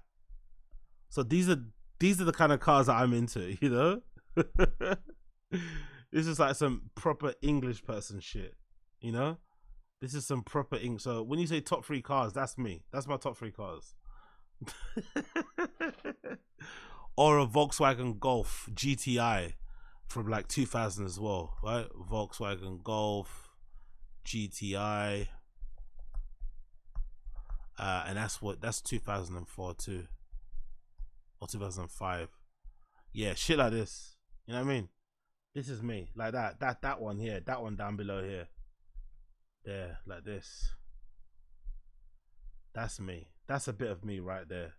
That's a bit of me right there. That is a bit of me right there. Oh, that is a bit of me right fucking there. Look at that bad boy. Look at how gorgeous that is. Volkswagen Golf GTI. Look at that. Oh, that's me, mate. That's my drug dealer car, bro. That is me. That is fucking me. But yeah, that's me. Big up Asad. Appreciate you, brother. Appreciate you. Let's go back to the clip. So we did that. Yeah, so obviously Brennan and Brian having this weird back and forth about who's the better dad. I have to say, as much as Brennan's being a cunt, I know what he means. And Brian does look kind of crazy. You have 2 kids who are under the age of 5. You had a newborn just the other day, and you're going hunting and shit. Like, you can tell this guy doesn't like being at home with his family. You can also tell why his first wife divorced him. Like, you're repeating the same mistakes that you did with your other kids. And allegedly, I think he mentions it in this clip, that his 16-year-old daughter doesn't really talk to him that much. I'm not sure if that's because she's a teenager or because she thinks he's a piece of shit dad. But either way, it's like, bruh, don't repeat the same mistakes with new kids, with a new wife. Like, be present. Be present, bro. Be present. Swimmingly. Swimmingly. Yeah, big up. Who's this? Who says swimmingly? Oh, no, I think I didn't put the thing on the screen. My bad. Whoever says swimmingly, you're a fucking G. I don't know who that was, but what was that? Oh, big up hipster. Big up hipster handyman swimmingly. Appreciate you, brother. Sorry, it didn't come up on my screen. Took too long there. But big up hipster handyman. Appreciate you, bro. Appreciate you. I have to say, maybe I'm just older, but I was with two people. One was your age, successful, and the other was a little older. And they were both kind of talking about how they're single and how they love their freedom. They don't have kids. And I was just listening to them. I was like, you guys have no idea what the fuck you're missing. Just don't know. But Brian, by the same token, you're also missing a bunch because you're never there. So you might as well not have kids the way you act. Because what married man with 2 babies under 6 would actually go on a hunt anyway with 2 guys who have no kids?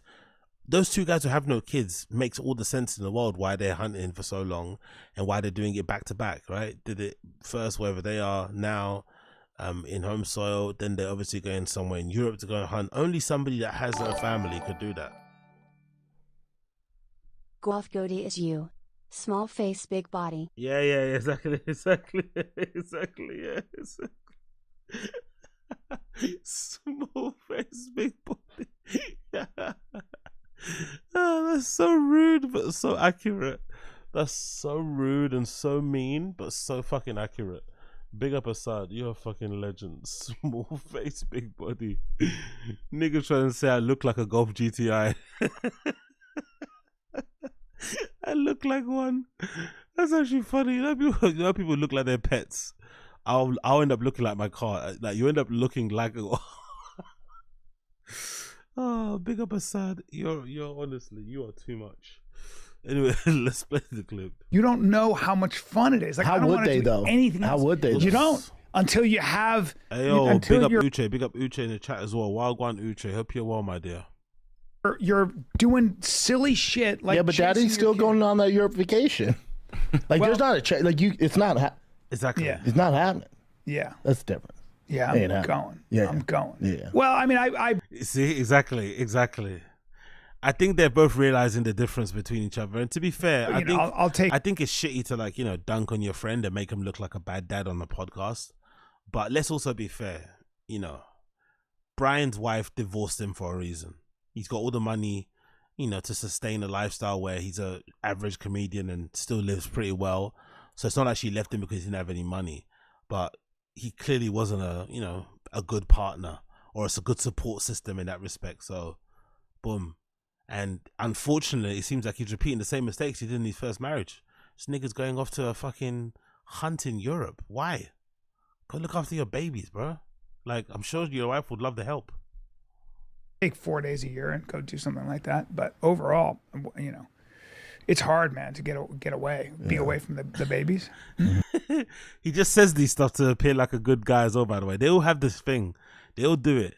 They all have words or phrases and things that they say that make them sound like, you know, beasts of guys. Oh, yeah, about working out, about eating, looking after your family, stand up, sets and reps. They have these things they say, but they don't really mean it. He's just saying the words, but it's like, but you're still going on the fucking trip. What do you mean? It's hard to be away. No, it isn't. You every chance he has to go away, he takes it. And my 12-year-old and my 16-year-old has very little time for me, sir. Yeah, you're not cool anymore in her book. Did you fuck all this noise? Did you watch the fight? Anyway, so that's them doing that, pretending they're friends and obviously dunking on each other. You gotta fucking love it, right? You gotta fucking love it. And then we have another clip to play for you here. This clip is oh yeah, this one. So this might be the saddest clip I'm gonna play, so bear with me here. This is a very sad clip. So this is from the recent episode of T-Fat-K. Right towards the end, they have this weird point where I think, and also by the way, I think Sanaz is doing the timestamps, because now they have timestamps and they have little editing things. So I think Sanaz is helping out to, like, you know, judge up the show and make it a bit spicy. So towards the end of the show, they have this bit where it kind of faces black, and on the screen it says Brendan noticed something was wrong with Brian, blah, blah, blah, and he basically asked him, "Hey, what's wrong? You've had a shitty attitude all podcast." And basically Brian basically confesses that he's been in a bad mood because I guess he couldn't watch the roast of Tom Brady, which again is very, I'm going to give myself a virtual pat on the back, because I did mention, I think when I was watching the actual, if you go to my Patreon and check out the part 1 of the reaction, it's only $1 to join. so don't be stingy. It's easy, join on there. But during the first part of my reaction to the Tom Brady's roast, I did say on the stream, wow, this is really an amazing production. They spent a lot of money on this. It looks fucking amazing. But I think I also said something along the lines of, if you're a comedian that didn't get invited to this, you're going to feel super left out, innit? Because that whole room was kind of like a who's who of the entertainment industry. And also the stamp that, okay, you're a industry guy, you know, you're in there, you're part of the fucking establishment, you are in the fucking cool guy circle, do you know what I mean? Because it was a big Netflix event. So a lot of these guys you see on stage were on pods and stuff. So if you're somebody that's not there, you're going to feel kind of slighted. So it's no surprise that Brian said he couldn't actually watch the Tom Brady special or the Tom Brady roast because he saw all these friends on stage and it reminded him, you know, that his career is kind of in tatters basically, and he hasn't maybe fulfilled his potential. It's kind of sad, this clip, but it's really funny. I think so anyway, because it shows you just how entitled and self-centered and almost greedy these guys are when it comes to their career. And I'll let you know why I think that in a minute. But let's play this clip for you so you see exactly what I mean, because I think this is a crazy, crazy thing to get upset about.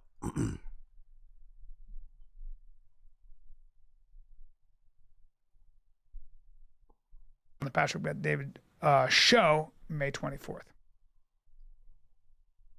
See, Brendan noticed something with Brian. And I don't think I've ever seen that on the screen before. So I think Sainaz is helping out. And show, doing some, May 24th. you know, doing some edits on the pod, some little things or whatever, because I've never seen them do something this dramatic. So big up Sainaz for doing a good job and, you know, using her time over there wisely. Don't get diddled or anything and you'll be fine, and then use this shit to put in your CV. So big up Sainaz. Hold on, dude. I need to try. You're trying to get out of here. I can feel the energy. You're trying to get out of here. I'm not trying. You got low energy, huh? I have low energy. You suck this podcast. What do you mean? What do you mean? This is you. Oh man! And did you watch the Netflix roast? No. Well, no. Hold on. Yeah. Did you watch the Canelo fight? Yeah. Yeah. Did you watch UFC? No. No. Well, I spent a lot of time in dreary Tacoma, and I was writing the whole time, which means that what I do is I walk back and forth in my Airbnb and daydream and talk to myself. So it's awesome. And then the roast. Now I wasn't asked to do it, which is weird. But you're not a roast. Imagine, Brian thought he should be asked to do the roast of Tom Brady. Why? And as Brendan was about to say, you're not known as a roaster. Why would they ask you to be on the roast of Tom Brady? And also, you would get destroyed on stage. The amount of stuff they could joke about you, it would turn into the unofficial roast of Brian Callen. It's a good thing they didn't invite you on there.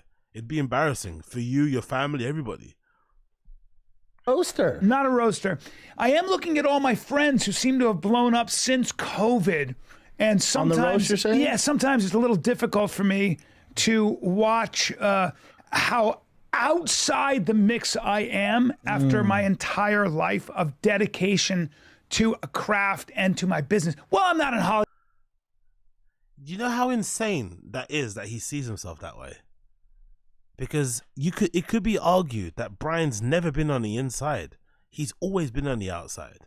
This podcast was the only time he kind of got a sniff, a semblance of being on the inside. And that was obviously for a short period of time because it all fell apart once he got accused of the grape and all that shit. But he was never on the inside. He never ever was. He was always on the outside. So the fact that he thinks he had a solid career that is somehow disappeared is odd, because it was never that solid. It was kind of, you know, mostly relying upon the success of the pod. And now the pod's success is waning. It's no surprise that his career is waning. And also the sexual allegations he never addressed, never clarified. So that's a cloud over his head, and he's not talented enough to turn a blind eye, you know, away from it. And like I said, if Kevin Spacey is still quote unquote cancelled, this guy has no chance. Kevin Spacey has more acting talent and chops in his left pinky than Brian has in his whole body. So the fact that they can't make exceptions for Kevin Spacey tells you that there's no chances for Brian Callen. Big up. He is the guy who's mad about not getting let into the party. not realizing no one likes or wants him there. But Exactly. he never went to real school. The thing about Brian, big up Asad, it's not even like no one wants him there. The thing that he's not realizing is that, like, your time is just, it's not even, I think people have to realize when it comes to this sort of stuff, I don't think it's about him not even, no one wanting him there. Your time is just gone. You had your period. It's over now. There's a new group of people, a new batch of people, whatever. It's just it. Like, you don't hang around, like, he wants to be there forever. It's just not how it works. I don't think so anyway, but who knows? Hollywood anymore. That's a little bit. You're out. I'm out, and probably will never get back in. Now here, and I won't get back in. Yeah, and so that's tough sometimes when you're 57 and you've worked hard and you had some success, and then see ya, and then you're on your own. That's and a then you little see bit hard. it triggers you. Yeah, well, it just reminds me of some things that have gone bad. And By the way, I'm liking how oblivious and almost nonplussed Brendan is about this whole thing. I think the reason why he's acting like this is not really comforting or, you know, being a good support or friend to Brian in the situation, is I think he came to terms with this a long time ago. And I also think this is a clear difference between these two guys. As much as Brian's incredibly entitled and, you know, a bit delusional, he's coming from the point of view of like, I want to still be in the game. I want to have a legacy. I want to take part. I want to have acting credentials. I want to do good work. I mean, he's still in it for the quote unquote love of the game in a way. Whereas I think Brendan was always in it for the money. So the fact that podcasting still pays him well and his lifestyle hasn't really changed, even though he's quit comedy, even though he's not on TV, even though he's not in movies, he doesn't really give a shit. You know what I mean? He's able to buy his trainers, buy his cars, chill out. It doesn't really affect him. But I think Brian, unfortunately, wants to have a Golden Globe. He wants to have an Emmy. He wants an Oscar. I mean, he wants to be written up in glowing terms on Variety or Deadline. That's why he's in a place now where he's at, because he wants something he can't get. And I think Brendan realized early on he's never going to get the thing that he kind of wanted. So I'm just going to have the, you know, the day-to-day thing that's going to make me happy, which is money to buy things that I like. That's what I think is going on here.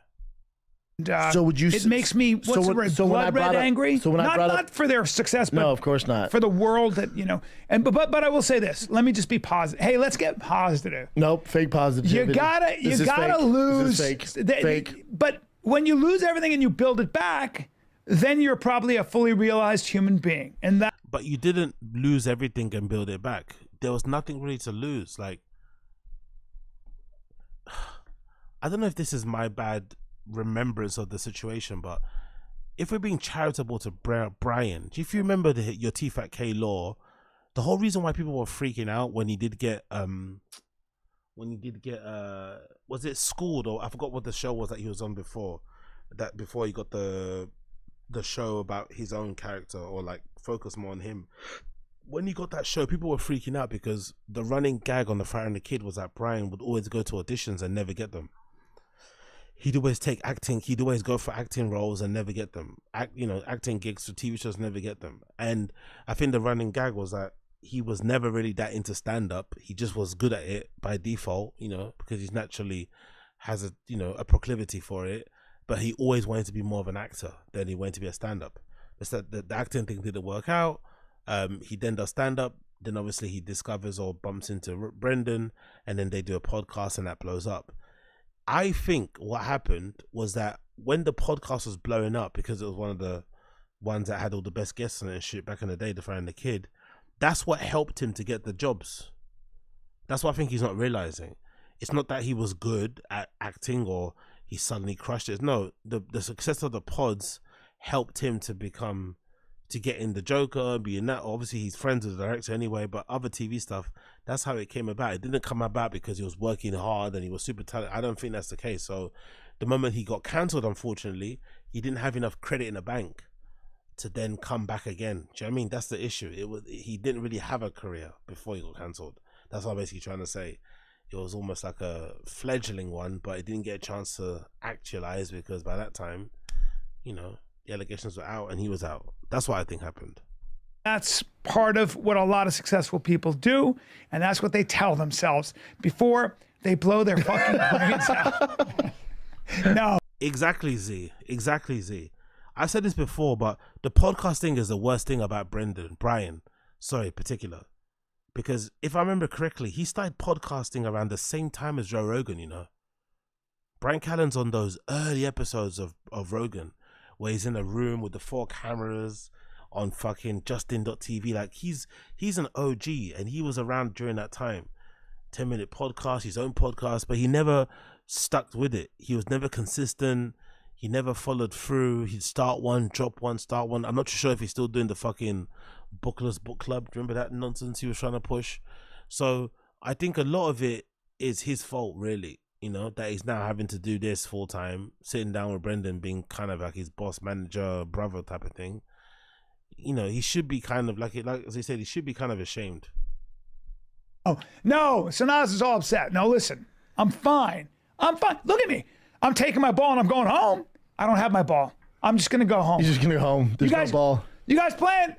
You got enough people on the court? You didn't even get a ball to play I'm over here. I'll be stretching. Okay, you got it.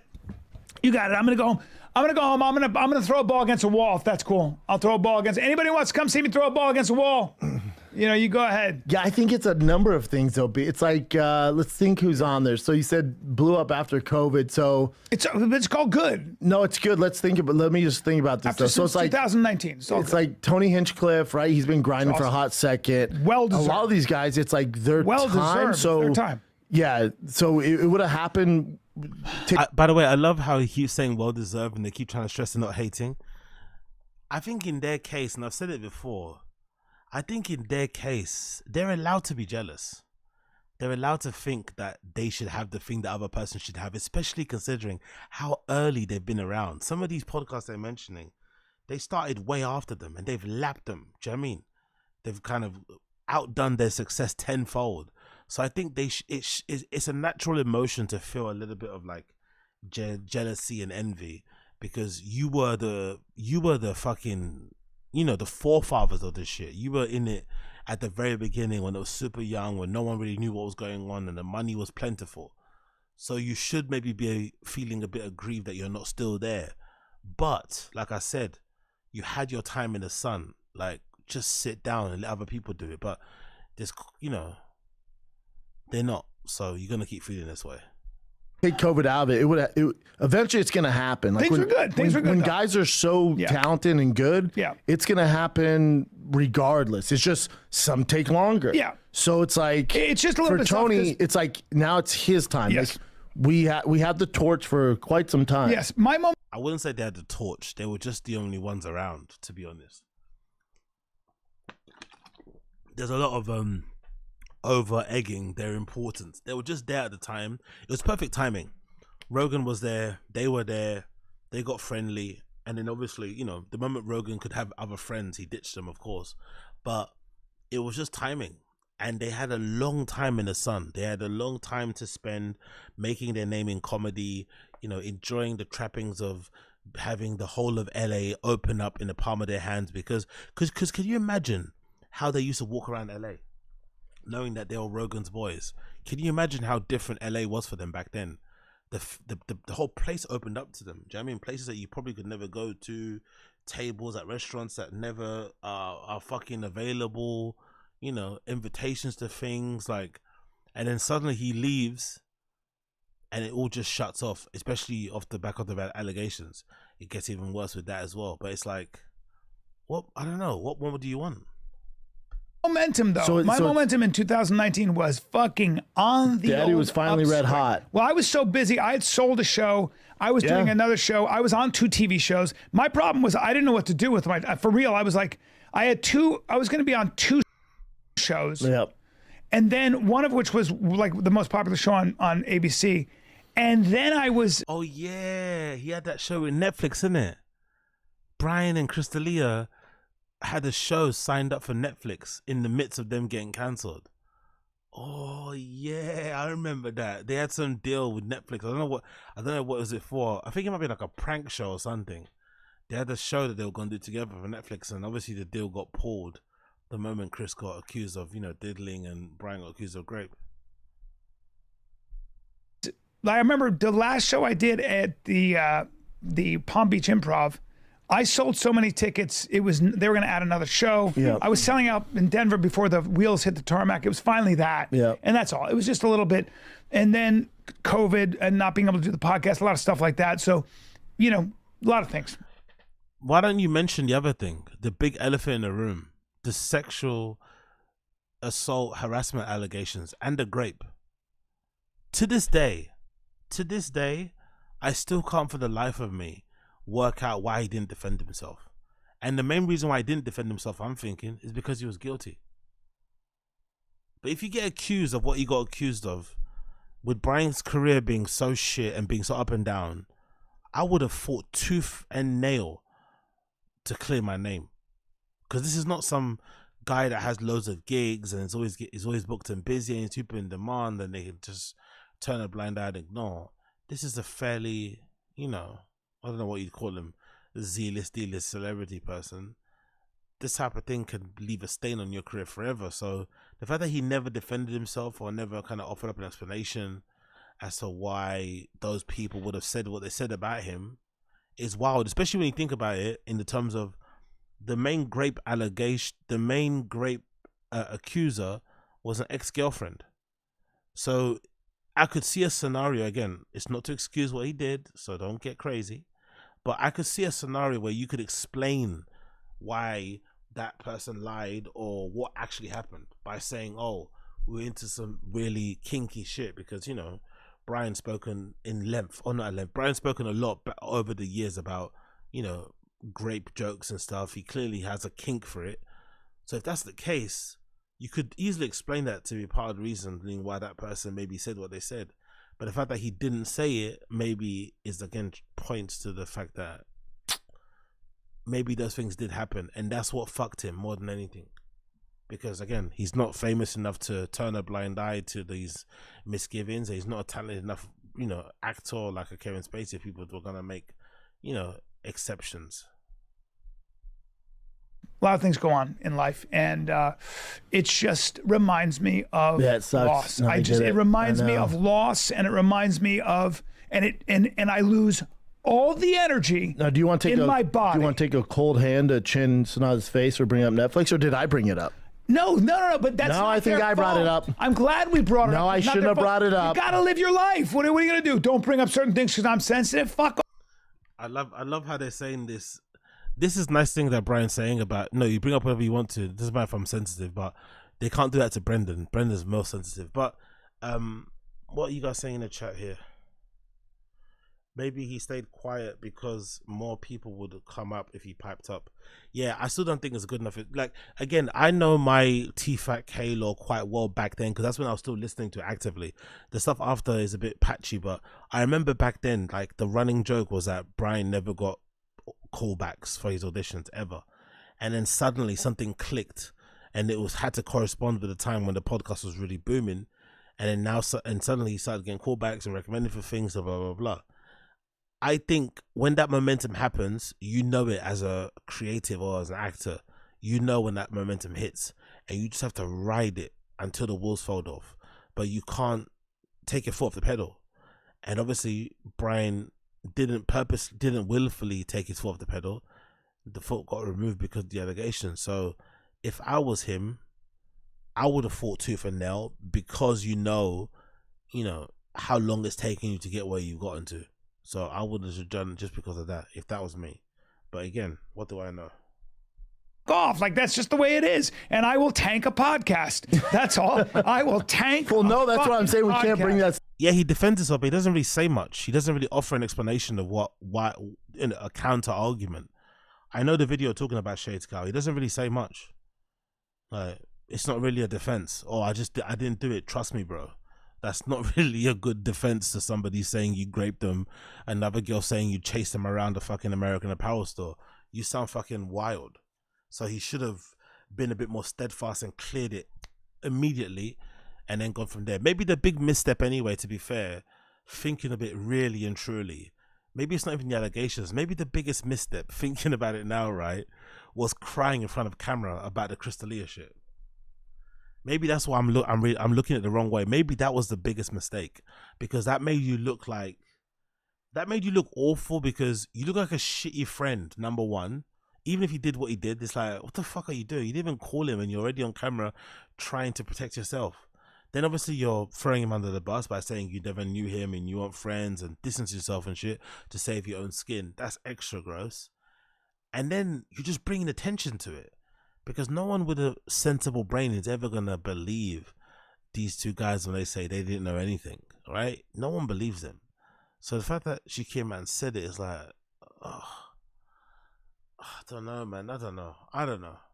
I think that was the biggest misstep. He shouldn't have done that, man.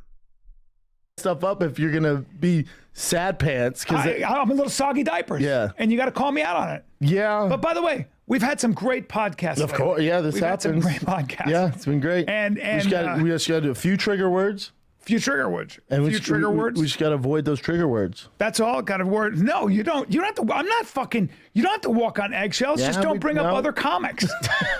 And Netflix, that's all. But just don't bring up success. Don't bring up money. Just or bring up Don't bring up flying privately or anything like that. You just can't bring up anybody I've ever worked.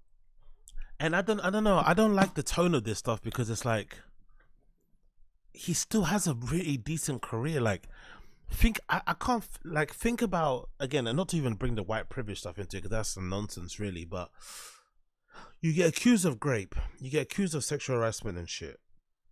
Your best friend in Crystalia also gets accused of some heinous crimes, which some people are going to put that smoke on you or that stain on you, even though it shouldn't be on you, because that guy was your best friend or comedy collaborator. You're going to be painted with the same brush as well, so it looks bad doubly. So you got your own shit, you got this other guy's shit, and you're also getting older. Sometimes you just have to learn how to give up, and it's not a bad thing to just say, "Yeah, I had a good time. I'm going to pursue this other side of my career now," because you know, why? It just, I don't know. Especially, again, with Brian. You get accused of rape, but then you still have this popping podcast that you could come on and you could pay your, your mortgage and look after your kids with the money you earn from that. It's pretty decent. It's not perfect, but, it's a pretty decent backup to another career that has been taken away from you because, it's not within your control. At least you have one thing in your control. Like imagine if imagine this podcast didn't exist. Well, what would you do then? Worked with. Don't bring up dreams. Don't bring up my dreams. That's all. Don't bring up my dreams that have been dashed to the rocks. Don't bring up my Humpty Dumpty dreams. Just don't do that, and we'll be fine. Now you don't have any energy. Hey, dude. Now you're fucking all mopey pants. Yeah, because there's nothing we can do. Like this is. I love that realization from Brendan. Honestly, he's actually been quite reasonable, oddly enough, even though he's not being very supportive and kind of distant and shit. But I think honestly, this guy he doesn't have much of an internal, dialogue or monologue or introspection at all. But I think there was a point where Brendan did have a real honest conversation with himself, or someone did, and he realized, you know what? All I care about is the money anyway. All he cares about is the cars and the cool shoes and shit. So if that's the case, just double down on what's making you the most money and go from there. And that's why he's just banging on the podcast more. Because why waste your time do something that's not giving you anything? But unfortunately for Brian, he's probably visualized himself, being an EGOT or something, which is obviously never going to happen. But that's been a dream of his, so he probably can't let that go ever. And here you are. The situation. It's fine. We ran with the torch for a hot fucking second. We did have the torch for a hot second. Yeah, 10 years, dude. 10 years of fucking. How many podcasts are out there now? Hey, at least we get a lot of thanks. A little fucking respect for your elders, you fucks. Yeah, I mean, it's just the lay of the land, bud. It's the lay of the land. It's the lay of the land. It's all good. Exactly, Koya. Exactly, Koya. Like, things were rough back. I think even Rogan mentions it on the episode of Derek Poston. Rogan mentions it like how at least with podcast, it gives comedians an opportunity to have their own show. So you're not always having to like perform or audition for networks or agents or whatever. Because if you want to do a show, you could technically do it yourself, fund it yourself and put it out on YouTube, or turn your podcast into kind of a show like Rick Glassman did. So you're not always looking for approval, recognition, admiration, whatever. You know what I mean? You can just do it by yourself. But it's also on the other side of things. things were harder back then when you had to do it through TV and shit, because there was only a finite amount of roles anyway. And if you didn't get it, you'd feel like a loser because there's only a finite number of roles. So the fact that these guys can legitimately survive a proper public cancellation and go through it like nothing happened and go back to your pod and all your fans still love you, that's a privilege. You know what I mean? Like, what more could you want, really? But, you know, I guess in that world, you want everything. And I think if I really apply myself, by the time I'm 60, I'm going to blow the fuck up again. You know who's awesome? Chin's always like, stay positive, Bri. And I do.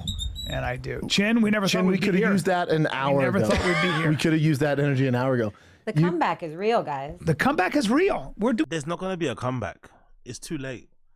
Because the explanation that he needed to give for the fucking grape allegations, that time is now past. No one cares. And if anything, if he tried to explain it now, it'll just make things worse because you're just bringing back attention to something that people already forgotten about.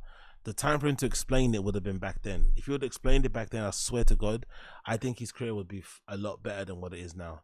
And just explained it like some, you know, in some logical way where it wouldn't incriminate him. I think that would be fucking great, but he didn't. So here we are. And yeah, it just is what it is. I love the little, you know, the little pose he's sitting down with, you know, focusing on the teacher. Doing well, dude. Brennan. We're doing well. Why are you looking up, Brennan? Brennan, the comeback is real. Dude, the comeback's so real. TCBIR. TCBI, the comeback is real. That's too long, dude. It's too long. Even that sucked. TC tick. Ticker. Is you just gotta keep doing your thing, B. Dude, keep wearing that beanie. Let's go. Dude, you know what? I don't want you to get sad when you're in Appleton, Wisconsin in 2 weeks. Appleton, Wisconsin at the Skyline Comedy. You see? That's another indication again that Bappa quit stand-up not because he wasn't making any money. I think he was doing it for the image mostly, to appear like a success. But just because he couldn't bother to go to these bumfuck locations and perform in front of 10 people, he'd rather just cancel the whole thing. I think that's what happened. I think that's the whole thing that happened there. It's gonna be a blast. I will say this about comedy. I don't give a fuck how big my crowd is. I love doing it, and I always feel like the luckiest motherfucker on the planet. I get to do that and make, like, this weekend. No, this is fun. Now he's coping. Now he's say that at the beginning, honestly, like, come on, bro. You got accused of grape in the heat of Me Too, and yet you're still here. That's a blessing. That's actually a good thing. He got accused of, and again, it could be completely false. We don't know what happened. It could be false. But he got accused in the heat of Me Too, the heat of cancel culture, the peak, of cancel culture and Me Too. And he still, quote unquote, survived. That is just worthy of just, you know, let me just shut the fuck up and be happy with what I got and keep it moving. But, you know, these motherfuckers always want more. I felt so lucky. Dude, so lucky. When I pray, I don't ask God for anything. Sure. I'm like, this is too good. I don't need anything. Yeah. Cool. Yeah. Keep that same energy when you're on this fucking podcast and you bomb. Okay, dude, I'm just saying. Because that doesn't work for me when you just shut down for an hour. Hold on. And then now you're going, I'm so lucky. Let me do I'm so one fortunate. thing. I like to visualize things as if they've already happened. Guys, this weekend I'll be headlining Madison Square Garden, and so most likely he saw that, didn't he? Most likely it was a combination of seeing Schultz post what he posted about selling out Madison Square Garden and his wife and his kid, and also a combination of him watching the Tom Brady roast that just send him into a spiral. But I don't know, man. I don't know. Like I said, I can understand why he's thinking that, because they all started comedy kind of at the same time, and some people have gone past him, but it's like, that's just the way it is, man. That's life, unfortunately. You guys make sure you get, tickets are already sold. All energy. I hope I die. I want to just, it'd be funny if that's the last thing he said was. That's when they'll appreciate you, though. Yeah. Then you'll see clips online, count one of the goats and all that. That's how it goes. One of the goats. That's what it goes. Although my Man Tears, my special has 750,000 views. I had no idea. Last time I checked, it was 250, and I was like, "Oh, not bad." Dude, something be positive. Exactly. Big up Warren. I forgot about Ansari. And what do you call it? What's his name? Ansari Aziz. What's that? Yeah, Ansari Aziz guy. What did he get cancelled for? A bad date. I remember reading the fucking article on that site. I think it was like Jezebel or something. I forgot the name of the site.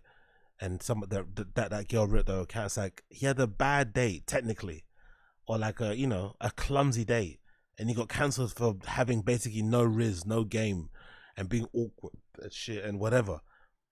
The fact that Brian got what he got accused of and he's still here, be grateful, brother, because it could be worse. What about something to be positive? Shane Gill about. says 24 million. Listen, 24 it's million. not So about it's not that. really 124th. It's not 124th. It's not about that. It's 125th of what he got. Yes. So that's good. Yeah, but it's still a good good special. Good special. Yeah. All right. Honestly, that's why I've always said before, but I never believe. I think I have a thing for people who say, and maybe I'm guilty of it as well. I've got my things I say, but I think I have a theory that people that say things a lot, like almost like a mantra, they've all got this like, comedians help each other, we don't steal. When one person gets opportunity, doesn't mean somebody else can't get it. Everyone's successful. We all go in each other's pods. When I hear them go through that list of things that they always talk about in every podcast, it legitimately makes me want to, do bad things to myself. But I've always felt like they were full of shit, because the disparity between the people that make it and don't is so stark that it would inevitably, naturally cause some resentment and some jealousy in most people, because they're all kind of the same, but they don't get treated the same, especially when they walk on the red carpet. So I think, you just have to kind of bear that in mind. And it's also never going to last forever. Like, these guys had a long time in the sun, peak comedy store years, and it's like they're still complaining. It's like, Jesus Christ, how much more do you want, bro? Right, man. We'll go read some Hallmark cards or something. I'm more depressed now, so there's a good chance I need something. Hey, I'll be up Quayle as well. I worked on set with him. He was obsessed with the phone like Delia. Yeah, anybody that's obsessed with their phone like that, they're not fucking, submitting documents to support a fucking, invention they put together, some shit. It's definitely some, it's definitely some dicey shit. I wonder if it's maybe it's a pack of cards or something, maybe. What's going on? You see a car wrapped around a tree? It was me, and it was deliberate. A white Tesla. It was me. A white Tesla wrapped around a tree. Yeah, but then it'll like bounce off. Do you ever watch the fucking, do you ever get on Instagram sometimes where the cement truck runs into each car that's against a wall? No, we don't see that. Anyway, that's the main point or the crux of what they said. Like I said, it's when he vocalizes it, you can't help but feel a little bit sad for the guy, because just imagine what it must be like to see all your friends in podcasting up on that Netflix stage, all looking shiny and well hydrated and makeup and suits fitted and shit, and you're in your house. I mean, it could be a hard one to take, but I also think these guys are still in a privileged position. Brendan has 3 podcasts that he rotates on and does shows with and live reads with. He has the fucking, the Fire and the Kill, which is long standing and obviously doing really well. Like, come on, man. What more could you want, really? What more could you actually want? I don't know. But I guess they want it all. And until they get it, they won't be happy. But I think it's also beauty in knowing when your time in the sun has ended and being able to bow out gracefully. I think I've said it before, right? I think I've said it before that I think that's what I've had when it comes to clubs. I've had that epiphany where I'm like, oh shit, I want to be the person that leaves the club at their own time instead of being pushed out, you know what I mean? But I think these guys don't ever know when to call it quits in the industry. But then I also wonder if it has a lot to do with how the industry is built up. Everyone has I think all actors or all people creative have that, I forgot who the guy's name, but a very powerful, stage name and shit, or a very powerful kind of thing that he did, where he went on stage. Whatever I was talking about there. What's talking about there? Powerful thing, went on stage. It doesn't matter. Yeah, in general, it doesn't matter. In general, it doesn't matter. Like I said, the difference here with Brendan is that he cares about the money more. The pods and stuff pay for that, and his life doesn't change. Brian cares about winning awards. that isn't going to happen because he's not a part of the mainstream Hollywood industry anymore. The allegations kind of fucked him in that regard, which is why I say he should have fought against them vigorously in the beginning, because unfortunately back then people would just say you did something and then you'll just believe them with no, I remember those articles that people were writing about prominent people and they were doing them under anonymous or under a flipping, tagline. It's like, whoa, that makes no sense, but hey, what can you do? Anyways, my friends, that's it for now. I'm going to pause it now, come back again later, but I need to get some kip and then obviously head to the gym later. Today is my free day, so no work, so I can come back later on and do another stream. But for now, I'm going to have a bit of a kip and then come back later for you lads and Nisi, or lads and lashes, lasses, whatever that term is. Anyway, yep. So, gonna jet for now. Thank you for tuning in. Random Show episode number 225. It's been a blast. It's been a fucking honor. Never a fucking chore. Thank you for tuning in. If you've enjoyed the show, please make sure you like the stream down below. That'd be greatly appreciated. Thank you for everybody in the stream chat for hanging out with me. Like I said, I'll be back again later on with another thing to go and talk about. So less happening, let's go on. Today's a free day, so you'll see me probably in about a few hours anyway. So hold on tight. I'll be back. Thank you for joining me, my friends. I appreciate all of you. See you soon. See you all soon. Peace out.